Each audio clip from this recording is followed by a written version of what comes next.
We will start. Let's just start. We'll start. Oh my God.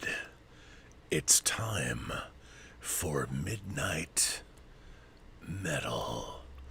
By the way, tomorrow night, you Midnight Metal fans, who do we have? We have a great guest tomorrow.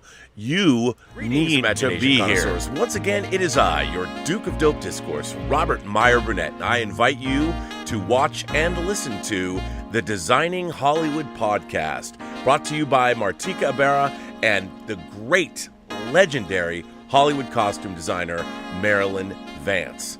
I am afforded the wonderful opportunity of co-hosting the show.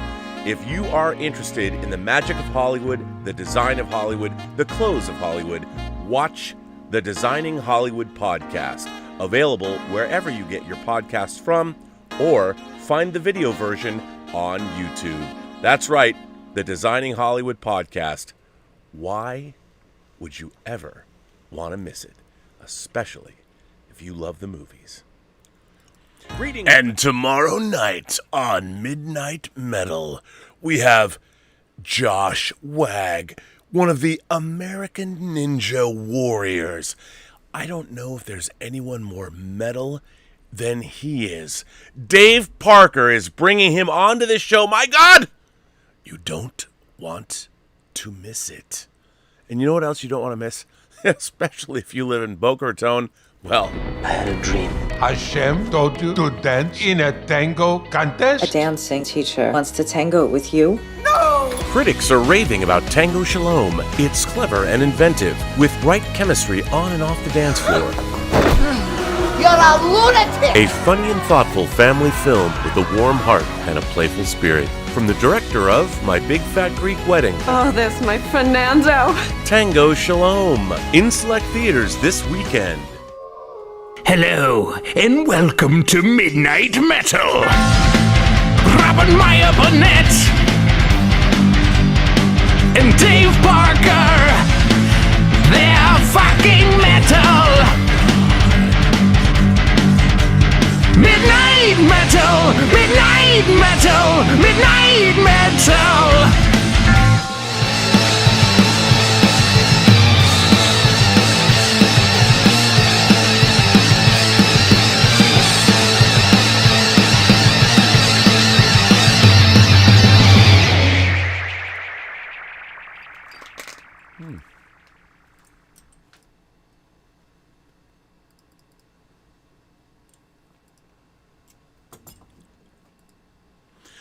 Oh my God, it's time for a little Midnight Metal.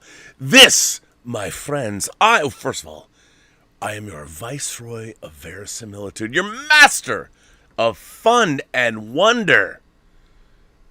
All the things people call me, Robert Meyer Burnett. That's who I am. That's what I believe in. I don't know what it means to all of you, but it means something to me because it's my name. And this is Midnight Metal, episode number 52. Can that be true? I don't think it can be true. I don't know. I need to bring somebody on to maybe talk some sense into me. And you know her. A lot of you love her because I get notes and letters and people. I'm like, bruh. Let me just say, I'm not going to pass on your notes or love letters or Valentines or those boxes of the weird Valentine things that are made of like pasty stuff that we get in February. I'm not going to do that. But I'm going to bring her on right now. My God. Welcome to Midnight Metal. Are you feeling metal? Robert, it's Midnight Metal. It's Midnight Metal. Ah! Yes. Okay, so I gotta say, you, my lovely friend, you have been doing something that I've only dreamt of. I've gone to the San Diego Comic-Con every year when there's not a pandemic since 1988. Mm-hmm. What I have not done is go to the New York Comic-Con. And of course, they showed Ghostbusters Afterlife secret screening. My God, And who was there? You were there with Lael. Lael and his lovely wife-to-be. You, my God, you met people I admire from afar that have been on the show. Please tell us, what was it like to be at the New York Comic Con this year? Well, Robert, I have to tell you, I was quite nervous about going to Comic-Con this year in New York. Had you been there before? I have, but it was a long time ago. This had planned on going last year, and of course, things didn't work out the way we wanted. And I was very excited for this year, and even up to the last minute, I had a little bit of anxiety in the sense that we weren't anxiety. Well, because so many things are scheduled and have been canceled, going down the line from, live events, even events that are only happening for one night. Comic-Con is essentially, Thursday through Sunday, and it's long hours. It's at a big venue. Yeah. It requires a lot of, security and police and checking. And of course, they had screenings, sort of these health screenings and different things. I have to wear this badge saying that I qualify under a certain health criteria. And I'll bet you qualify under any health criteria. I'm just saying. Well, it was quite a thing because, as I said, I was very nervous and I didn't want to build my hopes up for something that I wasn't sure was going to happen. And, I knew I was going to go Thursday night. I had to make sure I was there when it opened to see what was going on. And boy, am I glad I did, because I went Thursday and Friday. And to be honest with you, I shouldn't even be awake right now, but I walked around for, probably maybe 8 hours on Thursday, probably the same amount on Friday. And I was pleasantly surprised on how Comic-Con has been turning out this year, Rob. And, it was very touch and go on Thursday, because while it was such a wonderful environment to walk around, not have to kind of push my way through anything, I was worried. I mean, I was so happy to see all the vendors out on the floor. Wow, okay. For those of us who love Comic-Con, we still go there and sift through boxes of comics. But on Thursday, I didn't see as many people, but I was even more pleasantly surprised on Friday, when I went and happened to meet up with Lael and his beautiful fiance, Latoya T, as well. By the way, is she as lovely as she appears to be? Yes, she is wonderful. She is wonderful. I just had such a great time spending a good portion of Friday with them, talking about everything under the sun. And it's exactly what happened on Friday is exactly the reason why I go to Comic-Con, is to see old friends, to see incredible cosplay that I haven't seen new for friends. so long. Lael and Latoya T are new friends. Yes. I'm jealous because I'm a big fan of Lael's. We haven't known very long. I mean, I think last weekend, if you disagree, tell me. Those are the two, Dave, no slide on you. I do think last week's Midnight Metals were some of the best shows the Burnettwork has ever done. I agree. And, the chemistry with him is undeniable. I just feel that it just, when something feels so right, Robert, so right. Oh, it just felt so good. Yes, it did. Oh, slide into my DMs. You know what I'm saying? Absolutely. He fit right in, and I couldn't be happier. And of course, meeting him at the con, that kind of, extended the joy of all this. Robert, we want that joy. We want that fun. We want to experience all the things that we enjoy in others who share these desires and things that they want to see. I saw, for the first time, really, the Scarlet Witch, the newer one, the WandaVision Scarlet Witch, cosplay, and I haven't seen it in person because there hasn't been any. No. And I just saw so many incredible sights and sounds, everything that we expect to see. And it is true that Sideshow wasn't there. You know, a lot of the figures that we would normally expect were not there. But Robert, it didn't matter, because you know what? Every time I turned around, I was talking to another collector, another fan, another person who appreciates what we appreciate, and talking about what interests them and all the new things that are coming out. I mean, there wasn't enough hours in the day, Robert. I could have stayed there all night long, talking to other fans, talking to other people who were just so excited to be there. The cosplayers were pleased as punch. They just were so happy to be able to finally show all the hard work that they were doing. Finally, I mean, my God, it's like, you know, let me ask you this.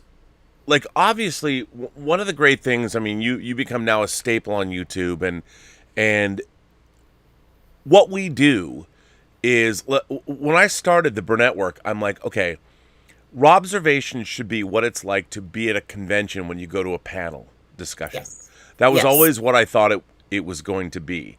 And meeting people like you and Lael and people like Az and Justin and all the Tom from Midnight's Edge and Andre from Midnight's Edge and all of the people that we've met are the people that we would meet at conventions. Yes. I mean, and like Tom and Andre, I miss Andre. We haven't had him on the show. I've got to get him. I haven't heard from Andre. Andre, I miss you. I want to talk to him about Dune. By the way, I'm seeing Dune on Sunday. Yes. With Denis Villeneuve in attendance. What? Oh yes. How'd you miss that, Robert? Oh no, it wasn't me. I mad props to Just a Brown Girl, who has been a long-time watcher of the Burnettwork. She contacted me. Turns out we, like, live in the same hood. Wow. Oh, yeah, and she's like, hey, listen, I'm part of the Producers Guild, and I'm trying to get into the Producers Guild myself with Tango Shalom. She's like, I've got a ticket. I got a +1. Sounds like a Sunday. golden ticket to me, Robert. It is so. Ticket. I mean, Denis Villeneuve is going to be there. It's a reception. It's at the Steve Ross Theater. Now, I used to work at Warner Brothers, so and I have to tell you. So the first time I was ever, I have three great memories of the Steve Ross Theater. The Steve Ross, Warner Brothers legend. They built a movie theater on the Warner backlot. And it is one of the most technologically advanced theaters. It's about 25 years old now. The first time I ever went there was to see Kevin Costner's The Postman, his second feature after Dances with Wolves. He won an Academy Award. And I, by the way, I had met Kevin Costner when I was working at Warner Brothers, and he was very nice to me, and I was so excited. I love Dances with Wolves. And The Postman was based on a science fiction novel by David Brin. By the way, I guess we were going to have a guest tonight, but he can't come on because of technology. I would say, hey, if you're watching, try harder. You can get on. You need Google Chrome. They'll let you on, son. Just try harder. You can call in too, maybe, if harder. You want to call in, right? Yeah, I mean, like, it's not that hard, son. We need you to come on. But anyway, so the first time I was at this theater, it was brand new, and I went and saw The Postman. Now, I had read the book by David Brin, and so I'm in there with a lot of Warner Brothers brass and all, and Kevin Costner comes out on stage, and he was beaming. He was so proud of The Postman. No one had seen it yet. And he walks out on stage, and he says, unironically, he says, you know what? I just wish I could be you in the audience seeing this movie for the first time. And he was so sincere. And I was like, fuck yeah, dude, I can't wait to see this movie. Now, I fucking loved The Postman. I loved it. It's jingoistic, America first. Oh, I don't care. I loved it so much. And he was so proud of it.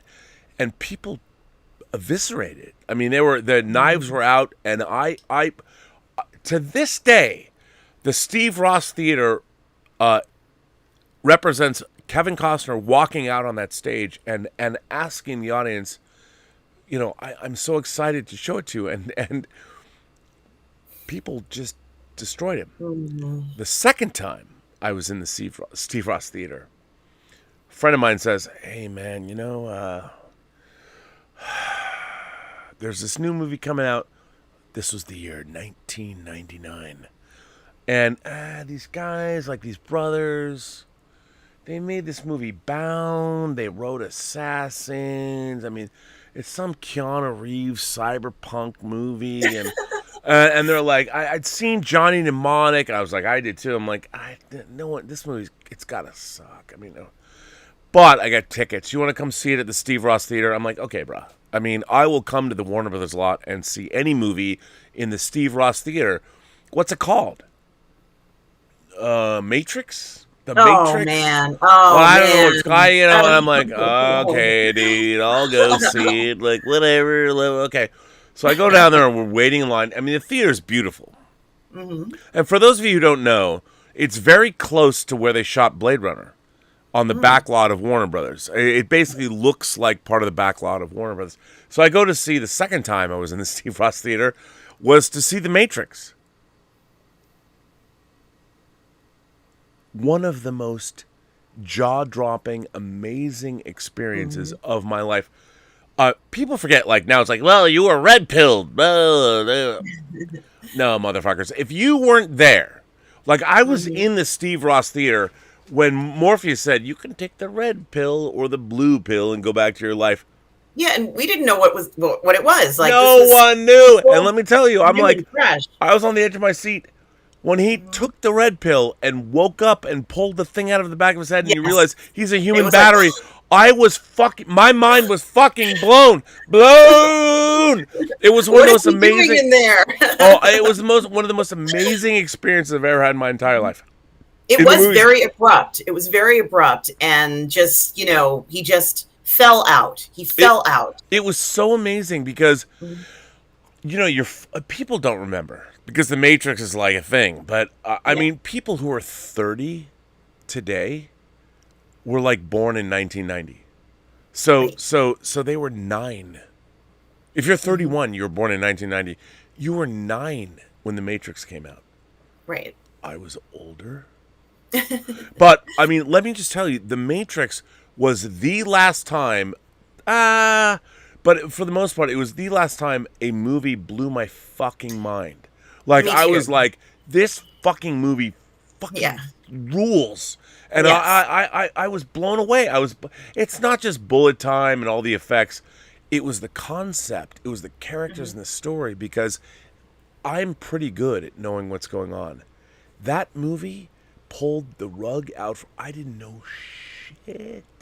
And by the way, no one else did either. Sitting in the Steve Ross Theater and the presentation, it's an Atmos theater. So it's not IMAX. I cannot wait. Thank you, Just a Brown Girl. I cannot wait to see Dune on Sunday. But seeing The Matrix in that theater, it was mind-blowing. I mean, it was before that, and that was 99. Before that, the last time my mind was blown was in 93 with Jurassic Park. Mm-hmm. And it was the whole Sam Neill taking off the glasses and seeing the Brachiosaur. He looks up and the way Spielberg shot Jurassic Park, the camera was always low. It was always at the human eye level. Yes. You're always looking up at the dinosaurs, and and you see the Brachiosaur take the leaves off the trees. I'm like, oh my! I mean, it was photorealistic. I was like, oh my god! It was insane, fucking insane. That's what it was like to see The Matrix. The third time I went to the Steve Ross Theater, I saw the Wachowskis' Speed Racer. Oh, wow. I fucking loved it. A lot of people are like, what the fuck is this shit? I'm like, this shit's fucking awesome! It's fucking awesome! And that was the last time. What was that, 2004, 2006? Yeah, it was a while ago, Robert. That was a while ago. I have not been on, and I worked at Warner Brothers for 3 years actually. I haven't been back, and I'm going to go see Dune on Sunday. You are so lucky, Robert. You are so lucky. So stoked. So, tell us more about what sights did the Cenobites, the female Cenobites, show you at the New York Comic-Con? Yeah. Of course, XM Studios was there. They had a kiosk, and they had a bunch of figures, a lot focusing on Godzilla. And these figures were just unbelievable. And honestly, I was quite surprised at some of the prices because those figures were worth a lot more than what the price tag said on them. So I was like, no, there's no way this could be that price. And then they had one figure, of course, that had a drape on it. And they kind of psyched us out because one collector or one person went up to them and they pulled a little bit of the drape up. I'm like, oh, it's going to be an unveiling. And they didn't unveil it. So what? I'm assuming that every day they're going to keep unveiling more and more figures. Oh my but God.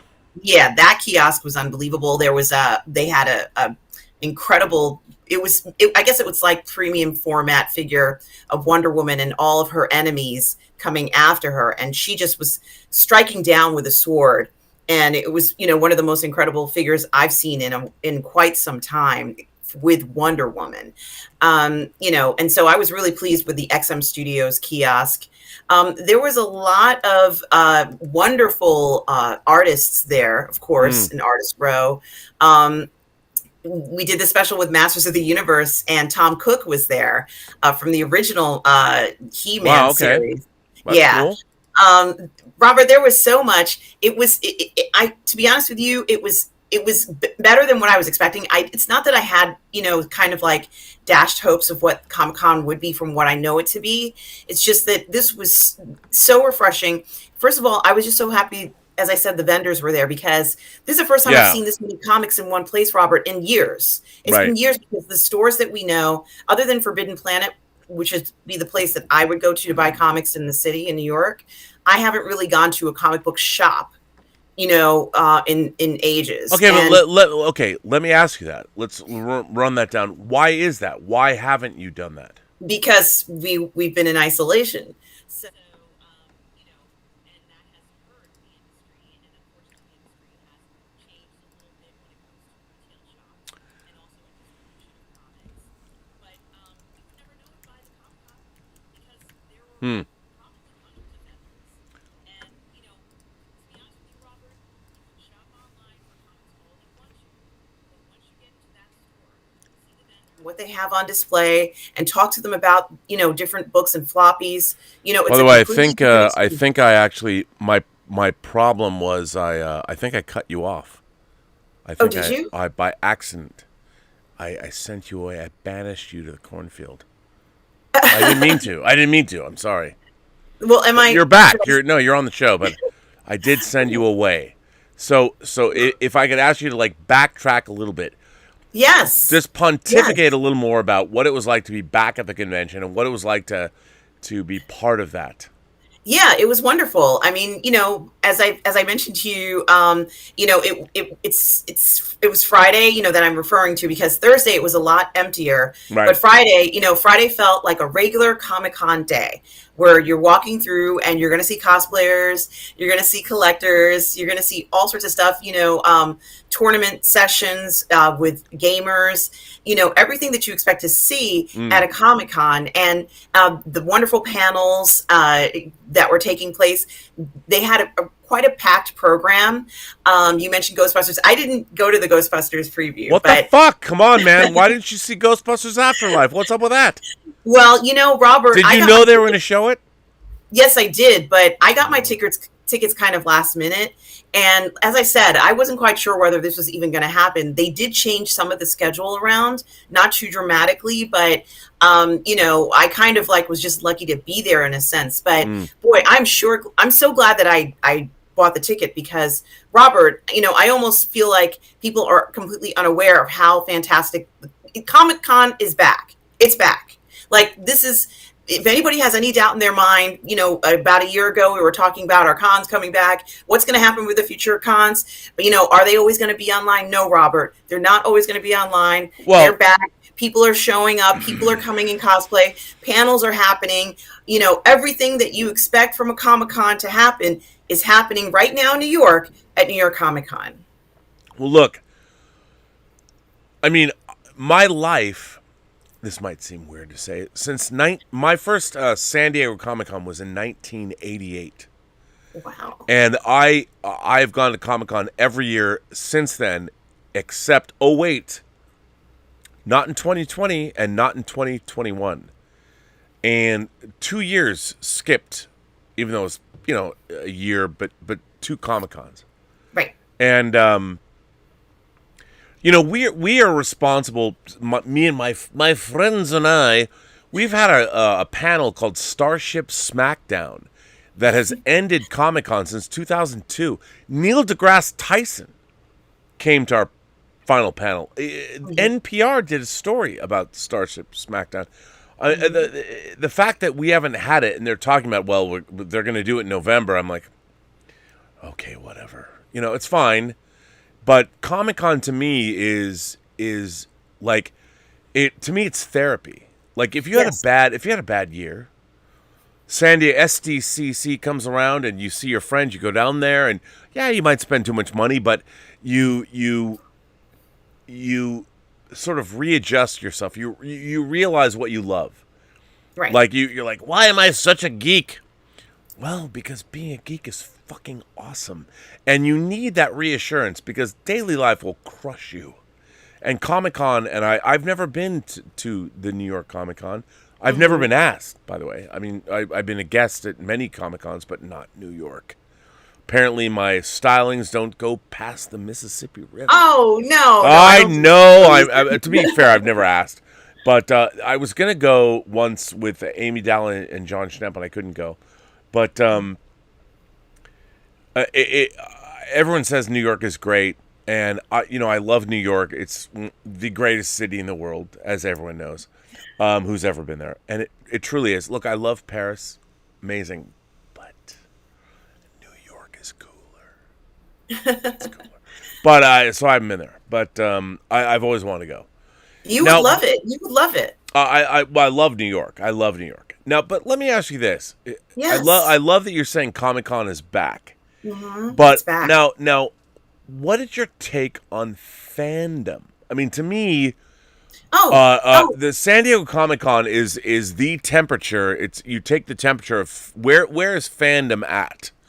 And is positive, Robert. Fandom is positive. Fandom is hopeful. Fandom is, enjoying the moment. Fandom is grateful. This was the most positive and enjoyable experience I've had in such a long time, Robert. I spoke to more people than I have ever before. And, what I heard time and time again is how excited they are about different IPs and different things coming up. Of course, I spoke to people about The Mandalorian and Baby Yoda, but, even outside of, my main focus, I couldn't even, fill it all in with so many excited fans, so many fans who were just elated to see, that people were still kind of like going in the momentum of, right. Holding on to these IPs and everything that they love so dearly with tenderness, Robert, with tenderness and passion and That's very style counsel of you. It was, Robert. This is what it was. And, I realized it as I sat down waiting to get in on a Thursday, how starved people have been and how hungry they've been to have this experience and how we've missed each other. And, the smiles, and even with the masks, you can tell people were smiling underneath the masks. Even with, the lines were not horrible, even waiting online and before we would get into the venue and having that experience that we all love, the excitement of, hey, why are you here? What are you hoping to see? Are you a vendor? Like all this sort of stuff. It was all there, Robert, and more. And I just was so excited. I'm still excited from this. I don't even know how I'm awake right now. Because by the way, hang on. I have to say it's not style counsel. It's general public. Yes. Tenderness. I was thinking a different lyric. Just wanted to point that out. So why are you awake? You know why you're awake? Because this is fucking midnight metal, and that's what you do. I shouldn't be awake right now. I should probably but it's the excitement, Robert. It's the excitement of the con. I know. Still getting the high of the con, Robert. Well, and so the topic of this night tonight, I would ask you. Obviously, we had in the last week we had Venom. There Will Be Carnage opening, a giant Marvel adjacent franchise, And this week we had No Time to Die, one of the oldest, most venerable, since 1962 for 59 years. With the James Bond franchise has delivered. And we had No Time to Die, or what was it called? Yeah, No Time to Die. Open. I have to say, I went and saw it Thursday night at the Chinese theater. I bought tickets twice. And across the street, before our screening, Daniel Craig was there with Rami Malek and George Lazenby, who played Bond in On Her Majesty's Secret Service. They were all there across the street. He was getting his star on Hollywood Boulevard. I heard about By the way, George Lazenby was there with a smoking hot young lady. And my God, he is the most baller of all the Bonds. I don't care. Say what you want. There's a reason why. Chain, Robert, did he have a big old gold chain? No, but there's a reason why they lean heavily into On Her Majesty's Secret Service in No Time to Die. Yes. And thank God George Lazenby was there with. You'll see if you look him up online. He's like, here's my friend. I'm like, you go, James Bond. You were the second James Bond. And I love that movie, so thank God. But it got me thinking. A lot of these, when you go to Comic-Con, we're celebrating these franchises. Whether it's Star Trek, whether it's Doctor Who, Star Wars, or the Marvel Cinematic Universe, or James Bond. Yes. Obviously, what I find very interesting is that we live in a world where the most lucrative franchises used to be only part of fan circles. Like the idea 25 years ago that Marvel would be a global powerhouse. I'm like, come on, man. Really? If someone said to me 25 years ago, like 1996, like, hey, Rob, one day there's going to be a Marvel Cinematic Universe and like the Avengers, and you're going to see. I'll be like, bro, come on, no. What are you talking?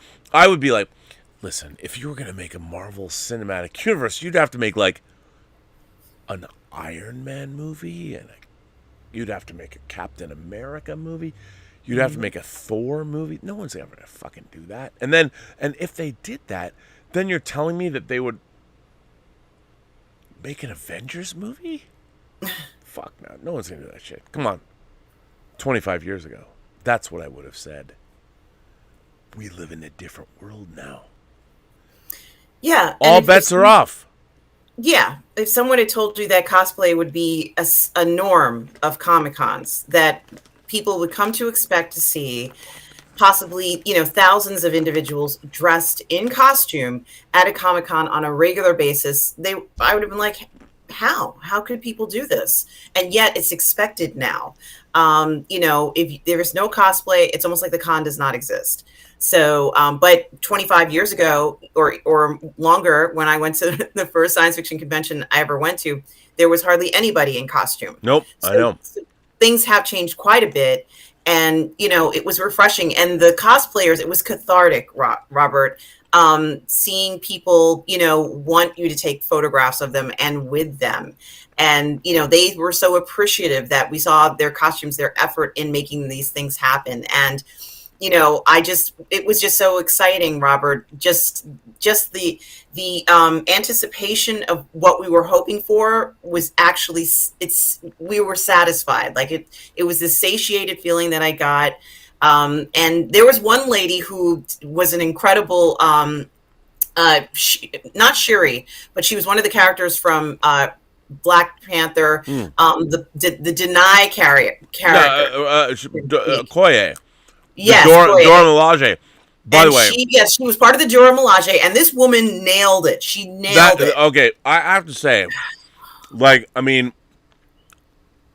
if you want to look at a sex symbol for the modern age, Deny, the Dora Milaje, Okoye, might be the hottest woman on the planet Earth. And Deny is a playwright too, because she also writes, plays and does quite a bit and of course she's also well known for being on The Walking Dead as Michonne. Yeah. And I'm a huge Walking Dead fan, but those costumes, Robert, the design of the costumes, those are the coolest. I mean, they are so fucking badass. Yes. By the way, as an aside, Hot Toys, the Dora Milaje are the stormtroopers of the Marvel Cinematic Universe. You make a stormtrooper, everyone buys them. You make Dora Milaje figures, everyone will buy them. I'll buy 10 of them. 10 of them, if only to guard me. Robert, this was the first time I saw somebody cosplay that looked that good as a Dora Milaje. She had a spear, and boy, I was waiting for her to take that spear and throw it straight across the Javits Center, and kind of like grab someone by the arm and but we haven't seen this. Like, we haven't seen any of this because we've all been in this isolation, and it was so refreshing. And she said that all day she'd been stopped by people. Of course she was. She looked spectacular. Was her head shaved? Yes. Oh man, yes. She went all in. Yes, she did. So that's badass. It felt so good, Robert. I can't tell you that, and then of course all the exclusives. I didn't go for any exclusives, but it was just having a lot of these fun things back, seeing people excited about the cons. And I know the vendors did well. There was very few empty spots where people weren't buying something. It was just overall, the panels were great too. I just can't tell you enough about how excited I am. I'm not going back tomorrow, but I'm going back on Sunday again. And Robert, this just has been, honestly, it's been something that I've been waiting for a long time. And, not only am I glad I went to it, I think I'm a little bit better off because I went to it. Okay. Well, let's run that down too. Why do you say that? It felt like therapy. It felt like, going to see old friends and making new friends, and that experience of what we all want. And, we're recreating the excitement for ourselves. Right. And the community has become so vast and so expansive that, when they all come together, when we all come together for a meeting like a con, it's kind of like a transformational experience. So, when we don't get that, when we can't experience that, it's almost like we haven't checked in. It's like kind of like going home and you don't go to see a relative or family. That's what it feels like, like something's missing, or, you didn't get a chance to say hello to someone. And that's exactly what it was. It was this, it's so good to see you again. It's so nice to experience this again. I love that. I love that. Well, now, one of the things I'm jealous about is that Lael, who is somebody who we've streamed with twice, and such a great guy. And, I met him on Justin's channel talking about action figures. I don't know him. I vaguely know what he looked like, but in real life, it's such a different thing, and I really like him. Like and yet I like many people. Like, I love Justin. He lives in Melbourne. He lives on the other side of the planet. Heel versus Babyface. So I've streamed with for a year. Right, I've never been in a room with him. Right. And I don't know what I like. I like these people so much, but I don't know them. And you got to hang out. You sent me a picture with Lael and his lovely lady and other people. And, I looked at that picture. I'm like, the camaraderie. Yes. The that's what fandom's all about. And there's nothing better than when we all share a meal together or get in the same room or go to a place. And I feel that, look, the last 2 years have taught us that Zoom calls are great, but nothing trumps, so to speak, getting into a room with people and just being able to hear their voices or even smell what their hair care products are like. I mean, it's fantastic when you can. What was it like to meet Lael and his lady?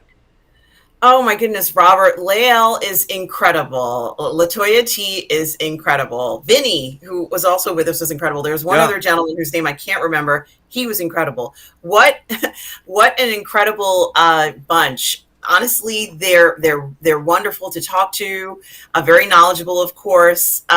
Just a fun, exciting time talking to them about shared interests, different things that they're looking for, and more than one conversation was about, well, I'm looking for specific comics, and you can't find them online. Like if you type in something online, it may not be online, but the vendors have them there, right? And so now you're seeing what the vendors have. They may not advertise one or two books that they only have one variant for online, but they'll put it out at Comic-Con or at a similar event. So you got to see a lot of things that maybe you're not going to see because there might only be one or two of them. But that fun, that sharing and looking at everybody's interests, different things that they wanted to see. I mean, it was just so enjoyable to see how much fun and how much it really means to all of us. This whole thing, being able to, come together and find whether it's artwork or a book or a figure, right, or even just, take photos, speak to people with shared interests. It does mean so much, especially in person, Robert, because I have to tell you, seeing all the different vendors, not just the vendors, but the stars who have come in for these cons and what it means to them, it really is something that keeps not just the IP alive, but the fantasy that we enjoy associated with these IPs alive. It really does keep them alive because, I think that those panels, like the importance of these panels, just like what you mentioned when you would do your panel, the importance is that people need to kind of have a retrospective of what the experience meant to them. Right. And, I think that it's not just, it's kind of like the panel allows us to share in or be a little bit closer to like what a director's cut might be, or if a person can go ahead and talk about what they were intending, and then to be a fan and to be able to be in an audience and hear someone say this, it's like being at the actor's studio or something of that nature. And the discussions have gone far beyond, like, isn't it cool that, we all love this IP? It's gone far beyond that. I went to a panel specifically about Battlestar Galactica's impact, and Edward James Olmos was there. Really? Yes. You mean today or yesterday? Yes. Yeah, it was Thursday. And wow. Edward James Olmos talked about how important the series was, and people got up and asked questions, and this is some of the things, some of the enrichment that we get in addition to how fantastic the IP is. This enrichment a lot of times can give us even greater experience of a show or a series that we've seen. Well, look, very astute observations. I completely agree with you. And that's why these conventions are so important. I remember in the 90s, the man that commanded the biggest audience was J. Michael Straczynski for Babylon 5. I mean, it was incredible. It was huge. Babylon 5 was huge. If 2,000 people in a room.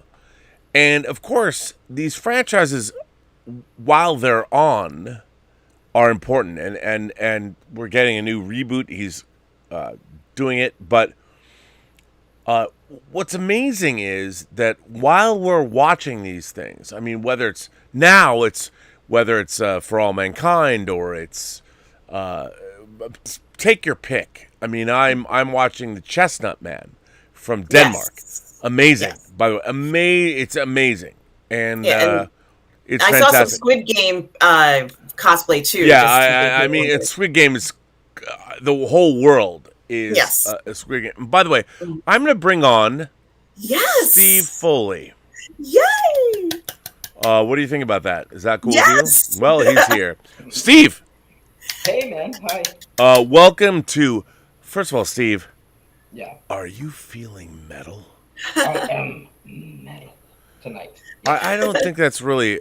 I don't buy it. Dude, I need you gotta fuck on, Hi, Steve. All right, there you go.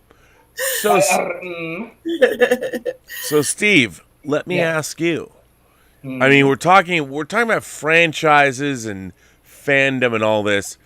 Let me ask you, what do you think makes a great franchise property? Why is it, whether it's Star Wars, Star Trek, Doctor Who, James Bond, Harry Potter, what is it about franchise properties? Why do we like them?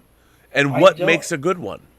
I don't know what the magical mix is, but I think it's first of all, great story, right? Great story, and great characters. Great story, great characters, and I think why the reason why people want to do these big franchises right now, it's nostalgia, and I think that's it pulls on that heartstring just enough, you know. And I don't know. No, hang on. Let's stop you right there. Yeah.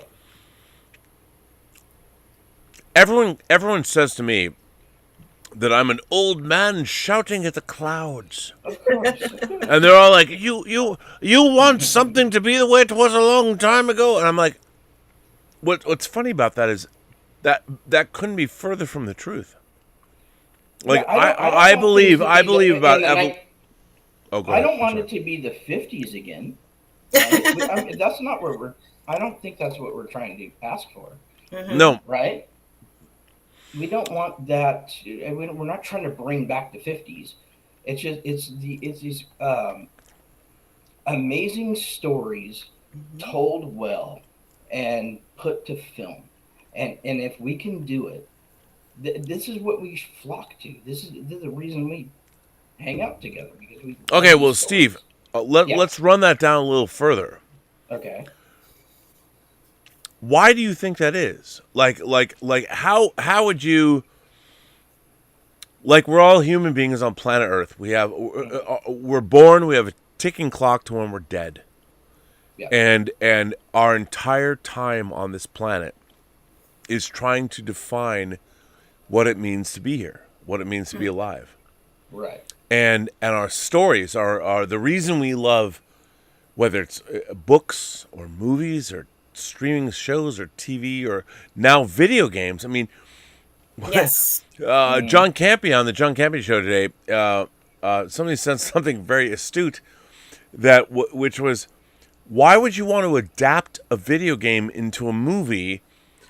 Because a video game is already taking you places where a movie will only let you down. The video game, or the art form, and by the way, the video games are an art form. Mm-hmm. Yeah. To try and go backwards, I mean, to me, trying to adapt a video game to a 20th century art form is kind of wrong. I totally agree with that, because you know better than anybody. A 2-hour movie, you can't express the video game in a 2-hour movie. You just can't do it. I mean, we've seen it. It's been tried and failed a lot of times. But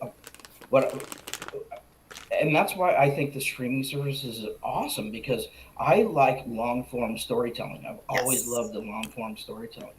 So I'm a TV guy. I love TV. And video games, by the way, are long form stories. I mean, they're not like 40 hours or so. No, I mean, the first time I ever played a video game that I felt was a movie was the first Uncharted.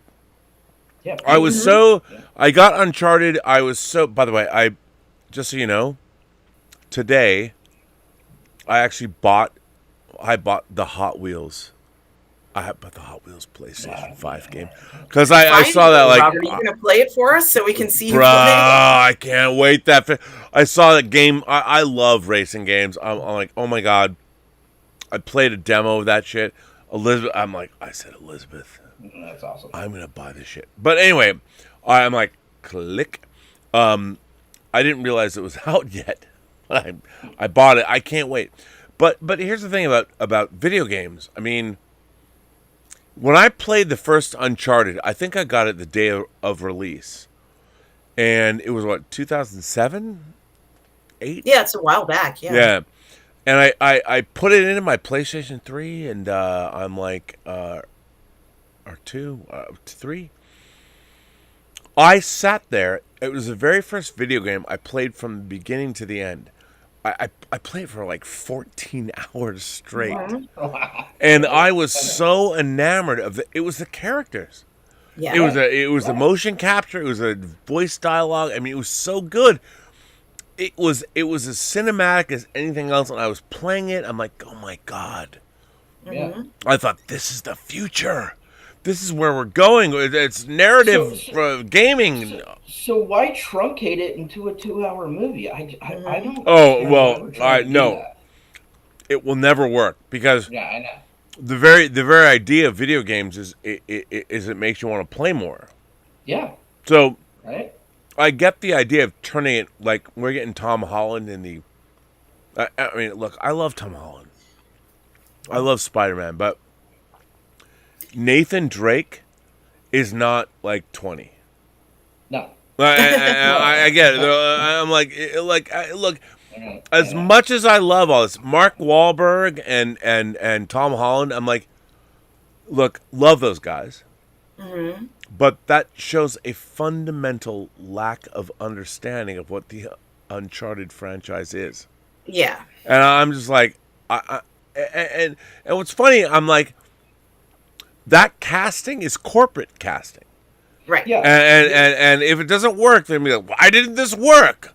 I'm like, because you cast a kid that is playing a high school kid as Nathan Drake, who's 30 He's a fucking mature 5. man.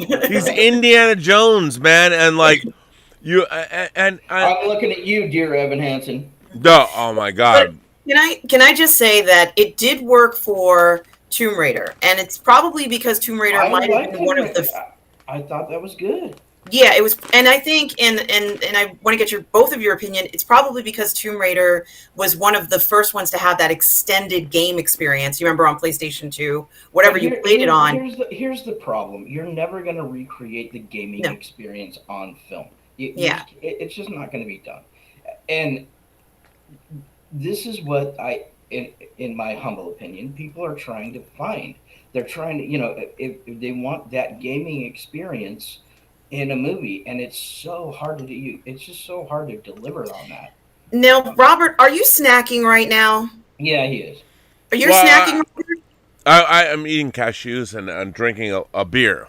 You know what, Robert? It's very interesting that you are snacking, and we're talking about, entertainment. We're talking about movies and TV, and I do just want to mention that Steve is an author, and he has a book that's on sale at Amazon right now. You know what? I think it's important. You mention that. Steve. Yes. As someone who's actually a published author. Oh, yes. Perhaps you could tell us A self-published what book have you written and Yes. We want to hear about this, Steve. Yeah, come on, Steve. It's a small little booklet. It's not a big deal, but okay. You know what? Can I just stop? Let me stop you right there. Fuck that shit. You fucking wrote a goddamn book that's on sale on Amazon. And you know what? Don't talk about how small it is. You know what? This is the kind of like. Look, here's the thing. I don't have a big dick. Don't. Robert. But you know what? I'm just gonna say that it. out loud. But you know what? When I'm gonna make love with a woman, I'm like, I got the skills, man. I'm gonna be like, hey, I'm a cunning linguist. Don't worry about it. Don't ever apologize for something you shouldn't. No. Okay. Dive in. And the book is called "Let's All Go to the Lobby." Okay. A sweet history of concessions. Okay, now, Steve, fantastic idea. So tell us about that. Why did you decide to write that book? Dude, I cribbed it right from John Campion, because I've been watching John since like 2013. When he did his movie, I was like, wow, nobody ever did this, and he The anniversary. tapped into something. Yeah, and then he did the great trailer documentary, and you were involved. Never heard of it. Awesome. Yeah, No. never heard of it. Yeah. No, I mean, I am with you. You know, if I can interject, John Campion told me, he's like, He's like, Rob, I want to make a documentary about movie trailers. Yeah. And I'm like, he thought up. I'm like, that sounds good.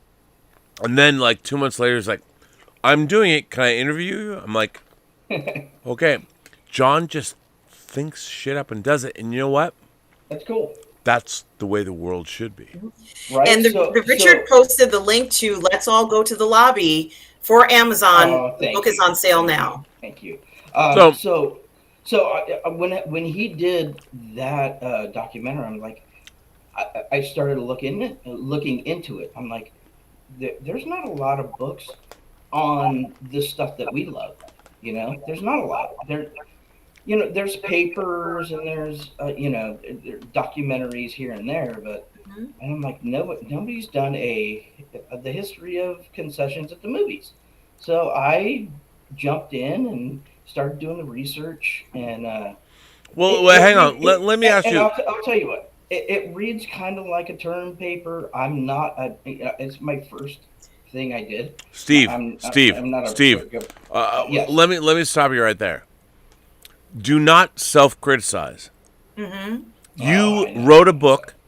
You thought something up, and you actually made something, and you didn't think like, oh, I want to make this. You actually did it. So let me stop you right there. Thank you. Fuck yeah! You know what's Midnight Metal?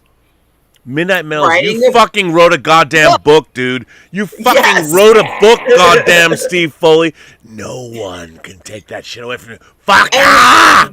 I have read this book, and I have interviewed Steve, and one of the PGS. I know it's going to come up. I have read this book, Robert, and it's a wonderful book, and it could probably be adapted into a film.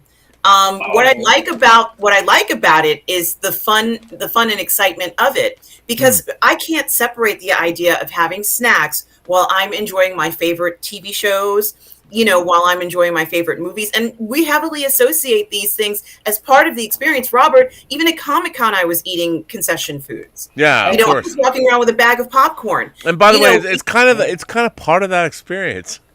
Yeah. Yes. Yes.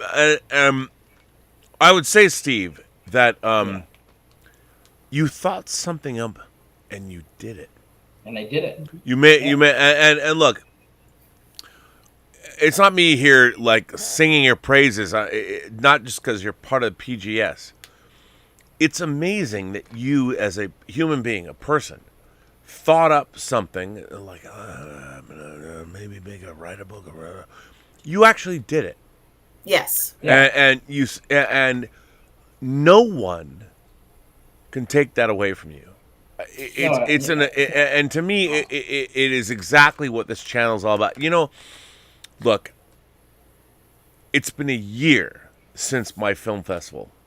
I know. I still have yet to announce winners. However, I have a movie in that festival. I know you do. Yes. There are people. Steve, what is the name of your film? I'm sorry, Robert. What's your name? It's called The Pale Man. And The Pale Man, and it's an animated film, and I've also seen that, and it's fantastic. It's fantastic. And the writing's awesome. Well, yes, of course. What is interesting? There are some people that have I only said give me your movies. I have to thank you, Rob, and you and Campia. You always say, just do it. Don't talk about it. Don't think about it for 5 years. Just do it. Right. And last year, I had a lot of time because of COVID. I had a lot of time, and I'm like, all right, I'm gonna make a movie. I'm gonna write a book. I wrote a novel last year. It's fun. And The Pale Man's great, by the way. And maybe nobody will read the shit or watch it, but it was so fun just to do it, just to make that process, going through the process. Was so amazing. It was so fun. And Robert, I have to say this because, as I told you, I've read the book and I've spoken to Steve extensively about the book. And we have to put up that. Yes. It will go up. Steve and I have both worked at movie theaters in our lifetime. And, we kind of joked around about, making popcorn and the different elements of that. But honestly, I kind of feel like that if you made a movie of people working at a movie theater, this would be the book that would be the basis for the whole thing, just in my opinion, because it's so much fun to talk about. We all love this part of the, entertainment experience. Yeah. It's a huge element. And I think that what Steve has done is that he's kind of shining a light on something that we kind of take for granted. Delicious snacks while we're watching our favorite films. We all have cravings. We all want something. And, this is just another fun element of what it means to enjoy, your favorite parts of entertainment. Dude, one of the biggest takeaways was I didn't realize until I started studying about it, the palaces that the movie theaters back in the 20s, they made these huge palaces and they put all kinds of money in. They didn't want popcorn anywhere near it. And popcorn is a staple, but they considered it carnival food. Yeah. Right. So that's one of the takeaways from the book. You should check out the book. Steve, I will. Now, since you're here live on Midnight Metal, Steve, where can people get your book? Amazon. Yep. I think. Okay, hang on. Don't just say Amazon, Steve. I don't have the link. No, forget the link. Richard Pace put the link for Steve's book and for his video in the chat. Yeah, cool. But Steve, just so if people are watching, they can't watch the live chat. Yeah. What's the name of your book?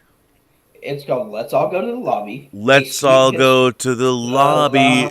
Written by Steve Foley. And is there a subtitle or whatever? It's called to be clear, Let's All Go to the Lobby. A sweet history of concessions at the movies. Okay, great. Mm-hmm. So now people know it's on Amazon, yes? Yes. And you wrote it, written by Steve. Is Steve or Steven? Steve Foley. Written by Steve Foley. So it's called Let's All Go to the Lobby. A history of concessions in the movie, written by Steve Foley. Sweet history. A sweet history. Yes. I'm just saying this because, by God, son, we're promoting your shit right now. Dude, I know. Thank you very much, and I'm very humbled. No, son, thank you. Dude. You did the work. You made it happen. By the way, did you talk about Farrah Pan and hot tamales? Not hot tamales. That's in the next one. God damn. That's in the follow-up. I know. Okay, that's it. You're out. I'm done. I'm done. Steve, you're out. You're out of the family. Just kidding. Oh, I'm just kidding. I'll bring Steve back. I know. Hang on. Okay, come back. Come on, Steve. Come back, Nikki. Come back. Come back, Nikki. Come back. I know where you're going. I know, but you're not Nikki. No, I'm not. Look at that. Wow. That's a great cover. Who made that cover? I hired out. I didn't make that one. But, it's good. It's a great cover. Yeah, it's good. It's good. I think it's... Thank you for showcasing the book, for one. And it should be, like a testament to all the PGSers. You can do it. All of it. There's so much talent in this pool that we've created here, dude. And, or that you've created. And, no, I didn't. Look, I'm just the host, man. I just open the door. Sure. I mean, the idea is like here. Hey, I'm having a party. Come, everybody, come. And you're so casual for someone who's inspired so many, Robert. Well, no, but I mean, if people say that, I'm like, my whole thing is this. Steve. Yes. I would ask you this question. You wrote a very specific. All documentary books are great when they're specific. You wrote a book about movie concessions. Yeah. Which is, by the way, let's all talk about that. It's fucking dope that you did that. No one, because we all love it. You wrote about a subject we all love. Why did you decide to write it? Because no one else did.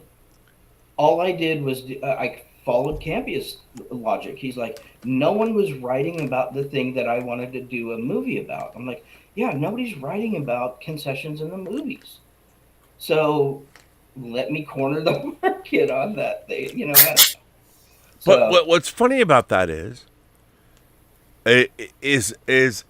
that's actually a mainstream subject. People go to buy concessions all the time, and what people might think about, oh, no one cares about my idea. Well, but they do. What I think the lesson that you have to teach all of us is that you thought something up and you went out and did it. And did it. And no one can take it. You publish it. It's out there. It's a book. And people can buy it. And here it is. And you can too. Everybody can do this. Mm-hmm. Nobody. I'm not special. I just did a thing. But you all can do it. It's so you just got to get out of your mindset that it's like, so many people that I talk to are so trapped about, oh, I can't do that. There's no way I can do that. Why do you think that is? You know what? I don't know. It might go back to the company store. You know, old school. You know, I grew up in the same 70s and 80s. That sold to the company store. Yeah, but did anyone ever? Bit of that. But did anyone ever tell you couldn't do something? No, yeah, all the time. They did? And I love it because they're like, oh, you can't do that. You can't do that. No, there's a lot of discouraging rhetoric out there, Robert. There's a lot of discouraging rhetoric. Right, but what I'm curious about is even my brother's like, dude, you have to get a job. He's a 9-to-5er, right? You have to get a job. You have to work 9 to 5 and have the white picket fence and the whole. I'm an entrepreneurial dude. I'm like, no, I don't want to do any of that. But so I got it from there too. Like, even okay, but hang on though. So to write a book, it goes beyond entrepreneurial skills or 9-to-5 skills. It goes into the realm of art, and write something it's a leap of faith. It's also.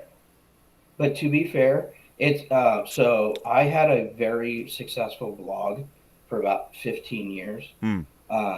So I'm an AP style writer.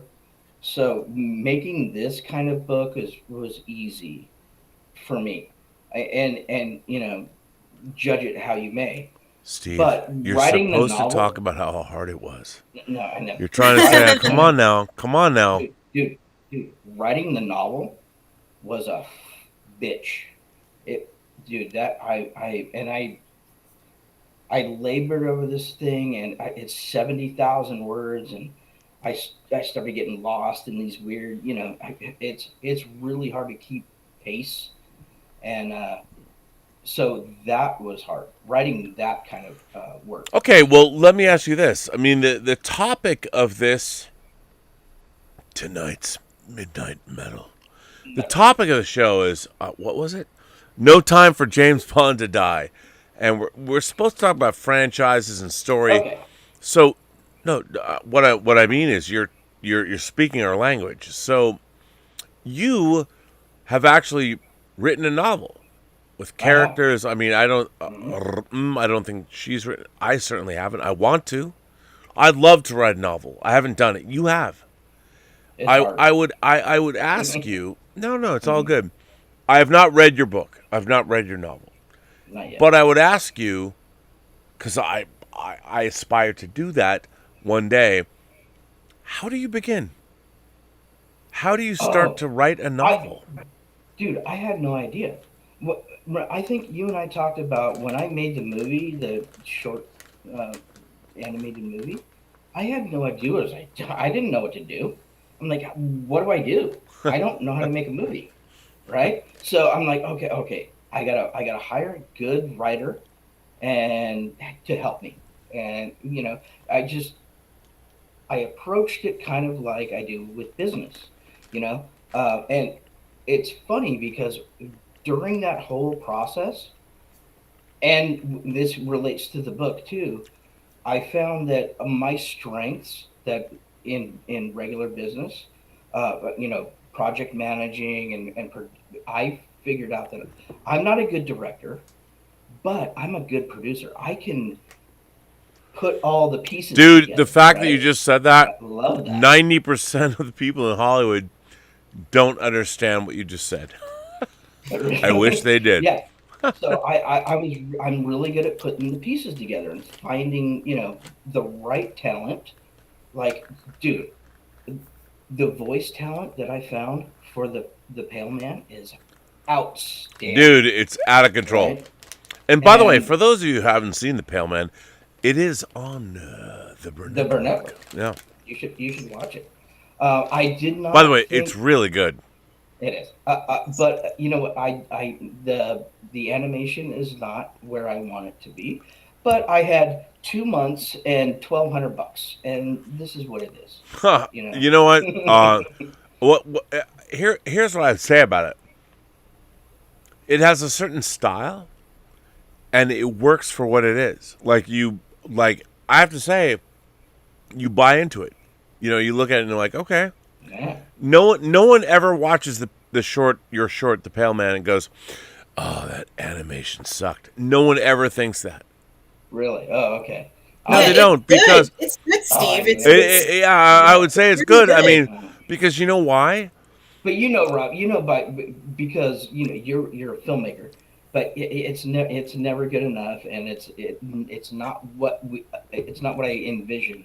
Of course, but the way you presented it in the milieu that we have it in, when you watch it, no one's going, well, you know what, if they made it more like a Pixar movie, no one's thinking that. They're watching it for what it is.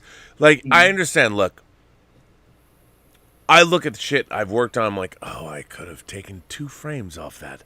But I can't. And the thing about your film is that your film is exactly what it was supposed to be. You didn't say, you're like, I'm going to make Heavy Metal 2, and I'm going to we're going to just show distant galaxies exploding in the dawn of time. No, that's not what you did. What you did was you did the Pale Man story, and it worked. It was good. I liked it, dude. Thank you very much, dude. I dug it. I loved writing it. Man, you know what? By the way, let's encourage everyone. It's still on the Burnettwork. Go to the Burnett. Type in quotes the Burnettwork, the Pale Man.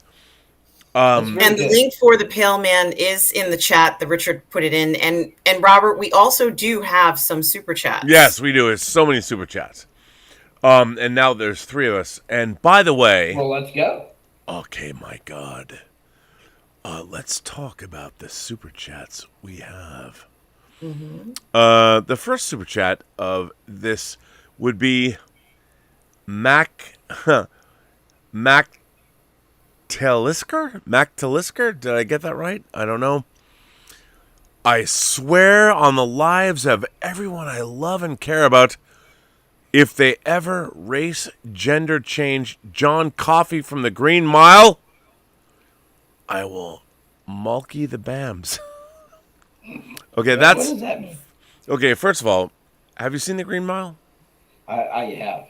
Love it. So for those of you who don't know, the Green Mile began as an experiment where Stephen King was writing basically, was it weekly or month? It was weekly. He was writing a weekly The Green Mile, and he was making it up as he went. He didn't have notes or whatever. And by the way, it's fucking great. The movie's great. So that's what I don't know. Mactal. What is it? Mactalisker? What is it? It's a very special name. It's a great name, but Mac Daddy. well, I love. I don't know what Malky the Bams means. I feel old, like I should know that. I don't. Yeah, I should probably know. No, but first of all, thanks for supporting the channel. But yes, but the I don't think anyone is ever going to remake the Green Mile and race or gender swap John Coffey. Why would I don't understand why they would. Maybe I'm Well, just, because I'm not, in this day and age, who knows? Someone's yeah, going to be like, no. well, you know what? I mean, No. I don't like a large, strapping black man. Let's change John Coffey into I don't know, an ambiguous, transgendered. Who knows who that person is? It could happen. Yes, boss, as he said. Yeah, well, I don't think we should. I don't know. I love No, it. it's just I look. I don't want to see a new version of it. I don't, because it's already great. It's great. Paul Twin Flicks says, Hi, Paul. No Time to Die may be a terrible James Bond movie, but would you say it's a good action movie in general? So you saw it in IMAX. Yeah, I would say, Paul, no. Now, one of the things I was actually stunned by is how little action there is in No Time to Die. Oh, I'll probably love it then. I don't like the action. No, well, I would say that it gives me... I love James Bond movies. First of all, I love the franchise. So when I say a James Bond movie is horribly disappointing to me, it doesn't mean I'm not going to buy it or watch it or whatever. No Time to Die was a monumental disappointment to me. Wow. No. Oh my gosh. Really? Yeah, Okay. I did a whole show about it, but it's I haven't seen that one. Dude. it's not good. All right, well. It's not good. And It's not what you were hoping for. It's not what you were hoping for. No, well, it's not even about that. It's here's what I don't understand. We live in a world now where we have these franchises that are long in the tooth. Star Trek, even Star Wars, Right. is 44 years old this year. Yeah. Long And all the fans of it, I mean, people are like, oh my God, I love it. Are you 44 years old? I mean, to me, Star Wars is something that came out in 1977. Now, you might love it. You might love all the stuff, but it's a product of the 1970s. Star Trek is a product of the 1960s, 60. as is Doctor Who, as is the James Bond film series. So, what I find very frustrating is if I say on Twitter I didn't like No Time to Die, there's a lot of people, whether it's Star Trek, Star Wars, Bond, they're like, what the, my God, how could you not like this? You're an old man screaming at the clouds. And I'm like, okay, hey, listen, young whippersnapper. I'm not an old man screaming at the clouds. The franchise you're defending, you haven't even seen half the shit that, like, the people, I'm like, I don't like I don't like No Time to Die. There's people like, well, Rob, you're wrong. I'm like, have you watched every James Bond movie since 1962? Do you know them? I do.